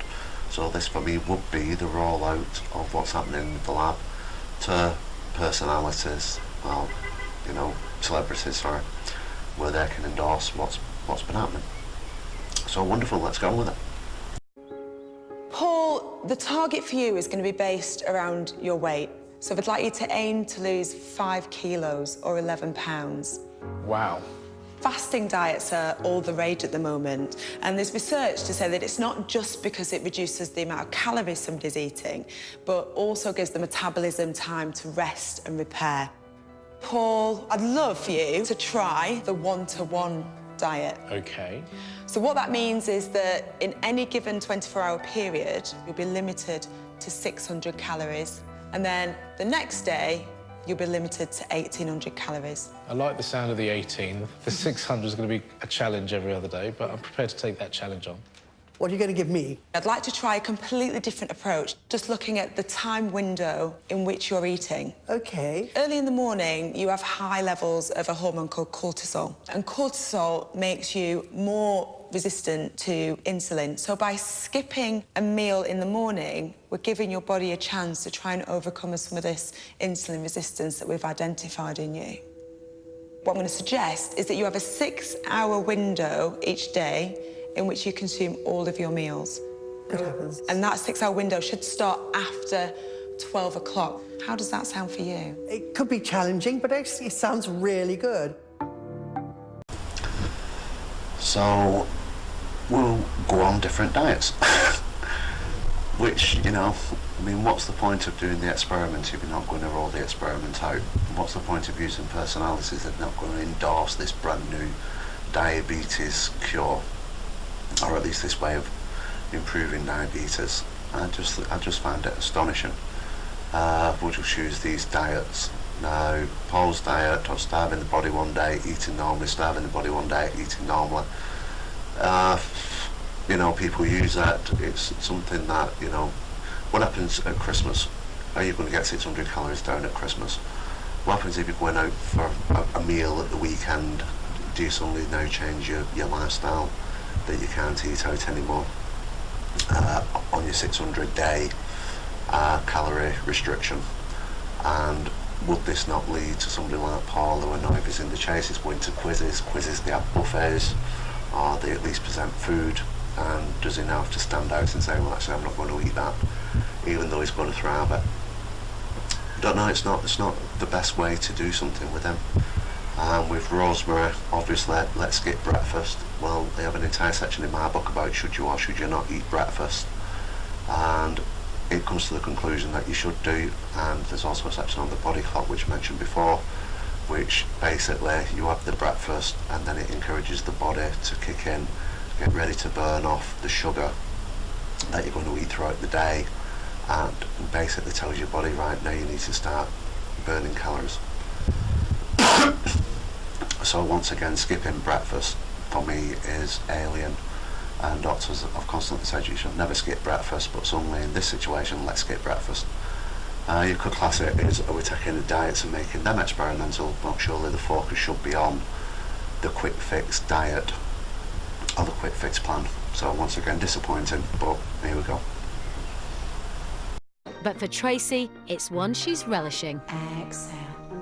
Yesterday I was at the gym, walked for 30 minutes and I've come here. It's just, I feel like I've been body snatched. I feel someone's took over my head and body and everything. Hinge out the hips. It's changed absolutely everything. So at this point, we have a look at the 5 people on the experiment. It shows that they're still having the food, if you can call it that. What's interesting is that Tracy and a couple of others have decided to become more active, which I'm sure if they'd have done this in the first place, they wouldn't have been suffering from diabetes type 2. The point of it is that the experiment says 5-minute walk every hour. So we're going to gyms, we're doing 30 minutes walking, we're breaking the experiment, which ones are going to make the experiment invalid. For me, along with the HB1, the diabetes reading actually being taken within 8 weeks rather than 12 is, you know, it feels like they've almost abandoned the experiment at this point, else it's no longer controlled. You know, that's all I can say. It's a shame it's not being rolled out. It just seems a wasted effort. But, you know, let's carry on with the video. Armed with her newfound knowledge about high-calorie dense foods, she's off to stock up on healthier options. So as I'm walking down this section, I realised that my old self would have definitely stopped here. Per 100 gram, this would be 220 calories. Colleen's got to stick to low energy-dense foods of under 150 calories per 100 grams. That's goodbye pizza. I could have it, and I could have one slice of it, but there's the deal breaker. Who wants one slice of pizza? I've never shopped healthy before, so I don't know where the healthy section is. Butternut squash, spaghetti. Who knew? Asparagus. I don't know what asparagus... Oh, here we go. Colleen's mission to reduce her blood sugar levels means she has to give up her usual 3 takeaways a week. I am preparing and eventually making springtime noodles. I don't really know what I'm doing here. It could be disastrous. Oh, God, the onion. This looks nice. If you were a rabbit, if my friends walked in now, they'd go, wow, she can cook. She's making all the right noises. How does it taste? It's not great. Put that in front of me and put something that I like in front of me. That's always going to win until I can find something healthy that I really like. Asparagus is all right. Right, so we're back to the loose women people. And like I said, is that this person's going to stick to anything which is 500 calories per 100 grams or less. And like I said before, basically looking at going onto salads. So it's here shopping, looking at the pizza and the sort of things that she used to buy. Really regretting the fact is that you can't buy these at the moment. And as she said, you know, I could buy the pizza and have one slice, but I'd end up finishing the entire thing. So if I don't buy it, that's probably the best thing. She's true, it's right. It's basically a food addiction. So, you know, once you start, you can't stop. It's like people with alcohol. If you open a bottle of wine thinking I'll just have one, and before you know it, the bottle's empty. Likewise, if you're smoking, well, I'll give up tomorrow. And you're always tempted and you always fall back. And so, well, if I just buy a pack, I'll just have 1 or 2. And before you know it, you're buying the next pack of 20. So that was the first thing to pick up on here. And the second thing was really... So these things really, it's just food addiction, which I speak about in the book. Obviously she's doing home cooking, which is once again a promote. We've been doing Back in the Kitchen series range, that become more important going towards December. Who knows, might result into a second book, who knows. But basically that's just showing you can easily cook foods, you know, using times, slow cookers, you know, just taking your time, you can create interesting meals. And if you look at the calorie information and say, so if you take the spare ribs one, if you know, they're done in 30 minutes, you can go to the supermarket and get the equivalent spare ribs, which are also done in 30 minutes, but they're processed. Have a look at the calorie information on there, compare it to what's on the video, and you see it's probably about half. So you're able to eat the spare ribs and not feel guilty, you know, cut the calories in half, which then, in this situation, you don't need to revert to salads and you don't have to revert to vegetables, which is a really good thing. And, you know, and look at her face at the end, she's got spaghetti or something in there, which is full of sugar, so it's obviously not quite the right thing to do. And, you know, basically, oh, I'm eating this, I made it myself. She's not taking pride in the fact that she's made it herself and made it herself very well. It's just, oh, I really, really, really want the pizza. So for people like that, once again in the book, you look at food alternatives, and also you can think out the box and, you know, why not make your own pizza base? It's dead easy to do. If you don't want to do that, buy a shop pizza base and then put in your own toppings, which is going to give you the control over the actual calories that you're consuming. And if you don't want to do that, I'm going to do a video shortly, which is making quick pizza and garlic bread, and that's just basically using a combination of herbs, which gives you a really good pizza taste, and just use it on bread. So toast one side of the bread and then do the other side as a pizza, and it's hardly any calories in there whatsoever, and it's, you know, it tastes great. And that's on the video coming up. Worst comes to the worst, the pizza that she was looking at looked like a pepperoni pizza. Why not go to the meat aisle and just get pepperoni and just take one slice, have a munch, and then if you get a feel for it again, just go and get another piece, have a munch. You know, you're looking at next to nothing calories, and you're taking away that desire for that food. So doing those sort of things, you're not going to feel deprived. In this video, she's absolutely deprived. There's no way she's going to stick to this. This is what I would call your classic diet, where people will stick to it for 5 to 6 weeks. At that time, her HbA1c will come down, and she'll go, great, I'm back in the clear, I'm just going to go back to my old ways, which will be, you know, only a short-term fix. And in a year's time, in 2 years' time, when she goes back and she repeats the test, you'll find out that she's at least back into the impaired range, you know, probably into the diabetic range, which is sad. So once again, those are my sort of views on this sort of situation, and we'll press on with the video. In Kent, celebrity chef Rosemary Schrager How are you getting on, guys, here? Smells amazing. is halfway through a cookery class and her fasting regime. All right, stop.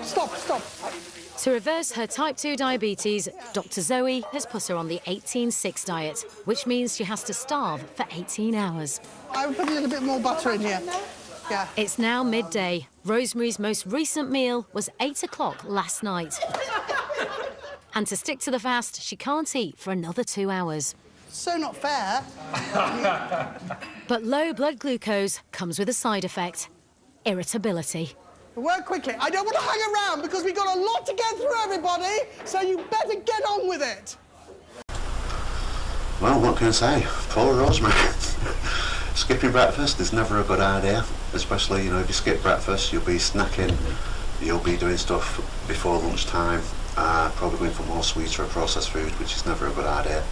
In this situation, you're having absolutely nothing. It's going to make you irritable, it's going to really cheese you off. And the body's not triggering in to say, you know, we've had the start of the day, we've had breakfast, now it's time to burn off the calories. The only thing what your body's going to do is just say, really, I think I'm still in sleep mode, which is really, as I say in the book, under body cycles, or clock cycles, sorry, is that when you're asleep, is that your body just wants to repair itself. It uses nutrition and food to repair itself. So when you wake up, you have breakfast, that's the trigger to say, oh, here comes more food, more sugar, which we need into energy. We have to go through that clock, and then when we get to the end of the day, we go to sleep, and anything, excess energy, etc., and sugars, the body will start burning off calories throughout the night, and it's just basically repairing any damage done to the body during the day. And if you think about it, we're walking up night against gravity, which is going to put, you know, pressure on your limbs, it's going to put pressure on your muscles. We're drinking, we're eating, which puts pressure on the liver. All these body parts needs repairing, and that's what happens when you go to sleep. So at this moment in time, the body's confused. It's just saying, I want to continue repairing, about nothing to eat. And she's getting irritable and really fed up. So there we go. There's food that comes out at half-time. All that sausage meat in front of me is really hard to not look at. I'm an absolute weakling for a spread after a quiz event. Yeah, help yourself. There's no point to giving me a plate. How's it with that dark there, mate? This is torture. This is absolute torture. Smells like a really delicious piece of pork pie. Nope. Down. I've had my 600 calories for today. I'm not to touch any of the food. Not one item. Right, so what I found interesting about this is that you've got Paul, who's gone to a weekly or a monthly quiz, where he knows for a fact is that they're going to bring out food at half time. But he's chosen to use a 600 calorie day So he's burned all of his 600 calories up, he's turned up to this quiz, out comes the chips, out comes the sausage, and he's just sat there, he's deprived, he's torturing himself, he's just saying, oh, I really love to eat this, but I can't because I've already burned my 600 calories. So one, he needs to plan it better. If he's going to a quiz, have it on a 1200 calorie day. Just switch a day, you know, so I'll do 600, 600, 1200, 600, 1200, if that's what you want to do. Secondly, I always get pulled up by people at work saying, what have we got for breakfast? Well, I've got sausage. You can't have sausage, you're losing weight. Well, the way I do it, you can. Like I say, you should be having the food that you want, you shouldn't be deprived. And where the power comes in my version, is that you have the drink within the book, which, like I've said before, suppresses appetite and shrinks the stomach. So when you get into this position, is that, you know, it's in the evening, you may even have the drink just before you go to one of these events, and you find that you're not hungry. You might find that you might pinch your chip, and then I'm just not hungry. And that's noticeable, because you know, when you're genuine about it, people will notice that and say, cracky, what are you up to? You know, it's not like you normally finish most of that. And secondly, and most importantly, is that if you're not hungry, you're not going to feel deprived. You're just going to say, I don't eat this, I'm done. And then the other point in the book is that for the first 2 weeks you do the plan solid. So you exercise daily and you monitor your calories daily, but I do introduce on the 3rd week moving forward a day off. So once again, if you go into a quiz, you know you've got a buffet like this. This will be one of your day off days, so you don't have to worry at all. It comes out, you can have what you want. Once again, because the stomach shrink and because that suppresses appetite, you won't eat as much as what you used to, but it's kind of, yeah, it's my day off, I can have what I want. And that's when the power comes in, because you start saying, well, I'll have half of this, and you have probably 2 sausage and a few chips, and you're going, oh, I'm absolutely full. I can't manage anymore. And even though it's your day off, and you know, in the book it's taunting you, have more, you go, well, I can't.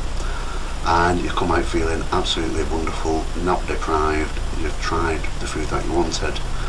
You can't really understand why you've stopped, and if you actually try and continue, then you can create a bloatiness, or you can get to a point where you feel sick, you're trying to fill the stomach up too much. But it's a better, far way of doing it, instead of saying, oh, the sausage, oh, the chip, oh, I want one. Now, it's you know, it's a typical response when you're dieting, and it's probably the reason why diets only last 5 to 6 weeks. And once again, once Paul gets his blood test, he's saying, right, you're back into normal or whatever, he's going to go, oh, right, where's all that food? And they'll just go back. You know, once you've achieved what you want to achieve, you just go back to old ways quickly. It's another reason why I write about habits. If you have habits, like I've said before, you get used to doing them, your body misses them if you don't do them, and they become automatic. And of course, it's, you know, you even think, oh, I wonder, I must have put weight on this week, doing the habits or not, and when you weigh yourself, you get quite, you know, brilliant surprises that you've either lost 2 or 3 pounds, or you stay the same if you're only doing the habits and you're not focusing on food and you're not really focusing on exercise because you're on a break. So different ways of doing it, but once again, you know, why go to these events when you're on a 600 calorie day? You just need to organise yourself a little bit better. After nearly 5 weeks on their diets, Rosemary and Paul are about to receive some all-important results. If I haven't reversed any diabetic tendencies, the diet has been a failure. Having only recently tipped into the diabetic danger zone, they've come to meet Dr. Zoe at her surgery. Okay, time to get them in and give them their results. To find out if they've done enough to reverse their condition. Oh, thanks, Zoe. So how was it? I've never been on anything quite as brutal as this. I had to go through that pain of being hungry, maybe a bit grumpy on occasion. Yeah, so let's start with the HbA1c. Yes. So remember, that's an average of how much sugar is in the blood. So your HbA1c, it was 55. Yes. Which put you actually quite comfortably into the diabetes zone. Below 48 is no longer in the diabetes zone. Right. OK, so your most recent HbA1c is 48. So it's right on the cusp. 48! Fantastic! So I'm really proud of you. Oh, I'm so pleased. Oh, God. I'm absolutely chuffed. Well done. I really am. So you can relax, and now okay. we have pause results. Me about. So your weight at the beginning of the 2-week period was 13 stone 2. Correct. And we set you a challenge of losing 11 pounds. We weighed you and your weight 12 stone 5, which is exactly 11 pounds. So that's incredible. Fantastic. And now your HbA1c test, and the reading was 56. So we really want this to be below 48. And your HbA1c reading is 45. 45. That's incredible. Right, so here's the last 2 celebrities receiving the results. And interestingly, they're deemed as being, oh, it's wonderful, it's out of the diabetic range, you know, you're in the clear, it's fine. Well, first of all, it was a 5-week test, not a 3-month test, so once again, the test is potentially invalid. And secondly, they're both in the impaired range. Now, the impaired range means that you're not going to start diabetic treatment. Technically, you've not got diabetes, but you're well on the way to diabetes.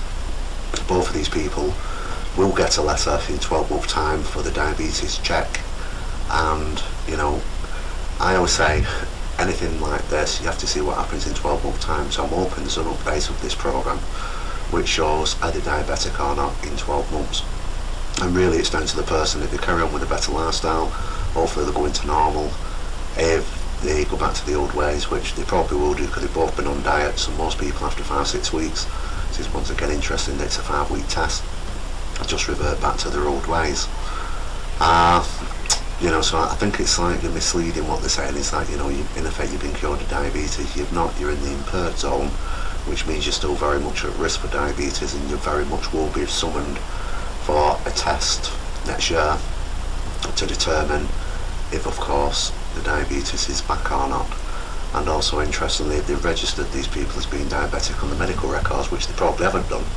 But going back to real people, you'll probably still receive letters saying come for a diabetic eye test or come for a diabetic limb check.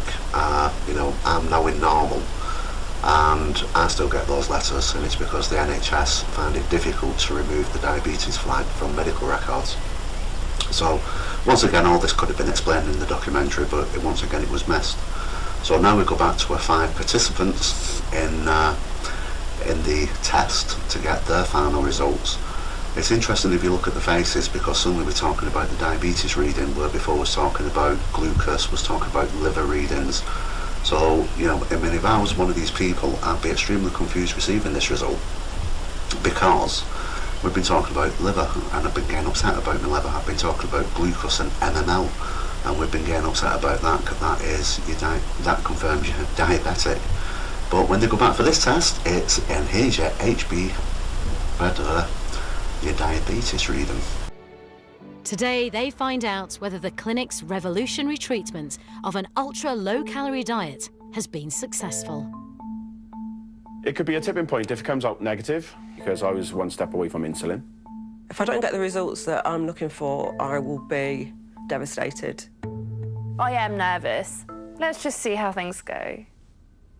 It's not just a big day for the guinea pigs.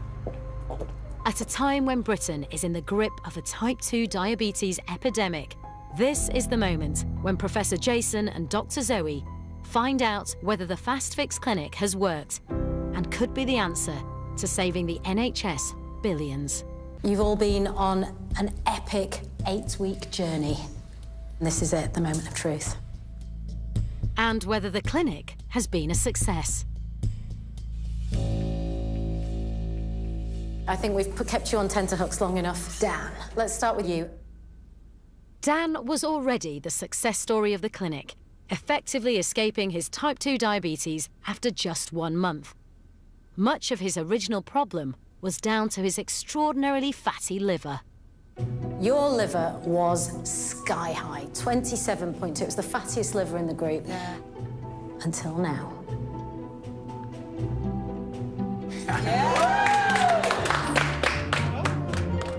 Dan's liver has shrunk from over 1/4 fat to well within the healthy range of 2.5%. but it's his final score which will indicate if he's continued to remain diabetes-free. The main figure, this is what it's all been about, the HbA1c. This is what really tells us whether you have type 2 diabetes or not. Above 48 is diabetes, so under 48 is not in the diabetes range. So, Dan, where were you? You were up there. What we really want to know is where you're at now. If it goes up, I'm going to cry.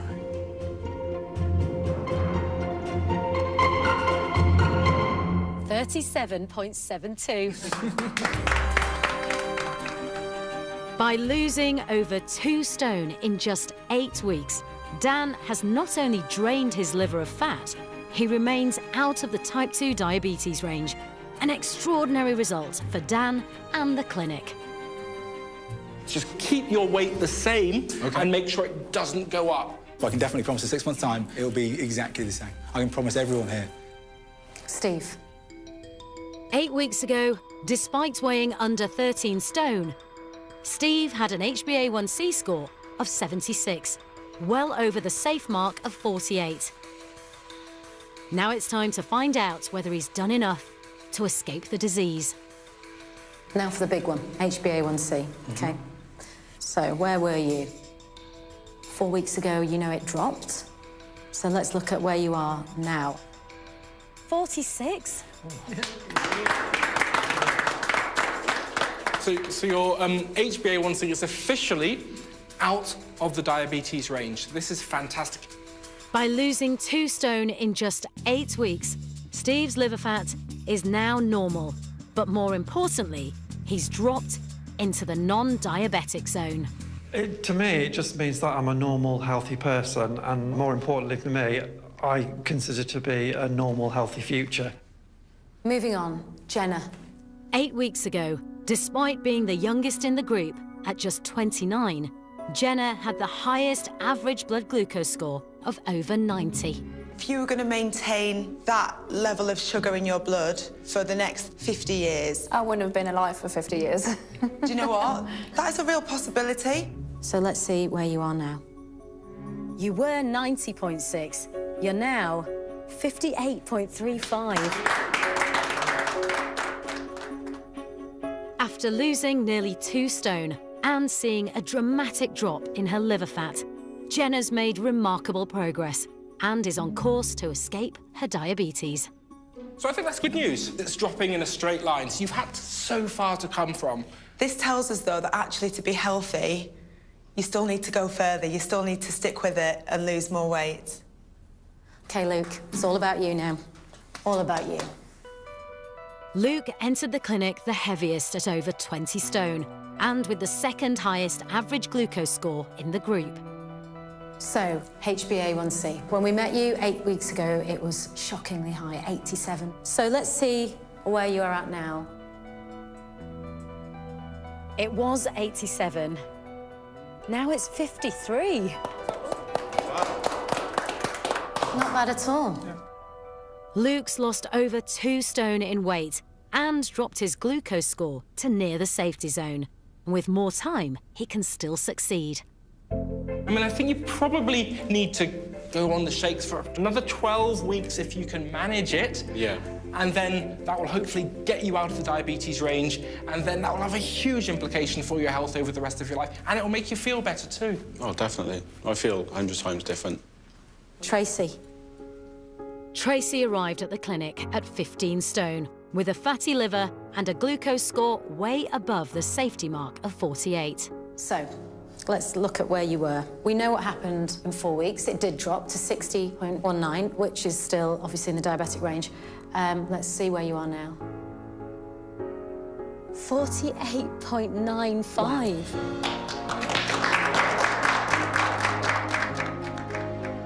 The clinic's radical approach has dropped Tracy's weight by over 1.5 stone, slashed her liver fat by 2/3, and has fallen short of the diabetes safety zone by just 1 point. The trajectory is amazing. You started such a long way into the diabetes range that to get down here in 8 weeks is remarkable. Right, so looking at that result section, the first thing I found a little bit weird is the doctors and the professors saying is that if anybody is 48 or below, then in effect would reverse diabetes. It's been explained even in the documentary, is that you have normal range, you have impaired, and you have diabetic ranges. And if you're in the impaired, you're still going to get letters 12 months on saying come for an annual diabetes check. You're still very much at risk of diabetes. Considering this documentation said this is going to save the government millions, in treatments, etc., we're going to reverse it. The results, and I put the table up now, I would say is quite disappointing. You've got Dan in the green, so his diabetes has reversed, and he has lost a couple of stone in weight, which is good, but 12 stone 2 is probably an average weight for the guy, and now he's escaped the diabetes, which is a wonderful thing. The concern, of course, is like they say, right, what you have to do is carry on doing this sort of thing. Well, it's all experimental. Presumably they'll support people for a few weeks or a few months, but eventually these drinks are going to go. And once they've gone, then what do? You walk down the street, you're back to processed foods, you're back to takeaways, and is the weight going to come back on? Don't know. Looking at Steve at 46, he's the impaired range. He hasn't reversed it where Dan has. So once again, he's going to get an effect, letters saying please come back for an annual check. He's still very much at risk of diabetes, and probably see a diabetic nurse for options, and definitely will receive letters for eye tests, etc., foot inspections, because it was diabetic. And the other three, Luke at 53, Tracy at 48, and Jenna at 58, they're all still in the diabetic range. Now, what I expected from this is that every single one of them to be in the green. It's reversed, and obviously, it's considering what they've gone through, that is not the best of results, and I just really feel sorry for them because they've put themselves through all for 8 weeks, and 3 out of the 5 hasn't reversed the diabetes. They're still in the diabetic range. Arguably Luke is just about getting ready to become impaired, which is good, so hopefully Luke will carry on. But every one of these people have the issue of, will the weight stay off once these sachets have gone? What do I do then? So once again, I would say it'd be an amazing thing if they can repeat this documentary in 12 months time or 6 months time with updates of where they actually are. Of course, as I've said previously, this is an 8-week test. You need a 12-week test for it to be accurate. So all these readings are indicators. They're not 100% accurate, and probably won't be accepted by a doctor. Certainly when I took diabetes tests within the 3 months, is that it wasn't accepted. So, what can we say? For me, it's quite disappointing. Interestingly, they're trying to link weight loss to diabetes curing. So Dan's lost a couple of stone there, and he's 12 stone 2, and he's at 37 on his diabetic range. So he's back in normal, which is great. Now if you look at Luke, for example, and the reason why I like Luke is because he's similar to myself. So he started at 20 stone 3, went down to 18 stone 6. And then 18 stone 3 I've got on the chart. That's probably not right, but the point is that he's still very vastly overweight. Now I was 21 stone, I went down to 19 stone 6 and then 18 stone 1. And I'm vastly overweight, but I managed to get back into the normal range, where Luke is just short of the impaired range. Now, we by far are the 2 heaviest on the documentary. And, looking at the weights there, 13 stone, 12 stone, 12 stone, 10 stone, we are vastly overweight. So considering is that Luke's nearly impaired, I've gone back to normal at 18 stone 1. That's 2, are we actually proving is that by losing weight you're going to reverse your diabetes type 2? And like I've already said in my book, is that it looks at food, it looks at better eating, but also you've got the drink to suppress appetite, and you've got ways of doing exercise and ways of eating which rewrites the bloodstream. And if you look at my diabetes 2 type 2 part 2 video, which becomes a bit of a mouthful, the BMI is still 40, which means that you've got to be diabetic, but yet the HbA1c equals back at 41. So it kind of goes completely against the documentary. Somebody, Tracy at 13 stone 7, who was 15 stone, is now 48.9, which is still in the diabetic range. I don't know, only just with Tracy. but Luke's almost done equally well, where he's 18 stone 3. So I don't know, take it off the way it is, you know, that's the final results. I wasn't impressed. If everybody was in the green, then I'll say brilliant, wonderful. That's what I expected from the documentary. Now, a few of the questions which I had at this point was, you know, what's in the sachets? How do you actually obtain the sachets? What's the brand? What was the app that they used? If it was basically online, was it an NHS app? They didn't tell us. How long after this documentary did they expect people to be in the normal range? Why not extend the documentary to 12 weeks so the blood test would have been accurate, and these people going towards the impaired range would have hopefully been impaired or normal, which would have been far better to understand and make the documentary look a lot better, where at this moment in time it just looks a little bit well, it just looks like it's failed basically. It's just people's put themselves through hell for 8 weeks, and it's not really proved anything, and potentially it's just failed. And the biggest thing what I'd love to see at the end is we'll be back in 12 months time for a catch-up of the progress, to see in 12 months time, are all these people still diabetic, have they reversed it, and Dan, who is now in normal, is he still normal, and it's reversed it, and it's happened for a long period of time. So hopefully back to the programme, and we may get some of these answers, which will be wonderful.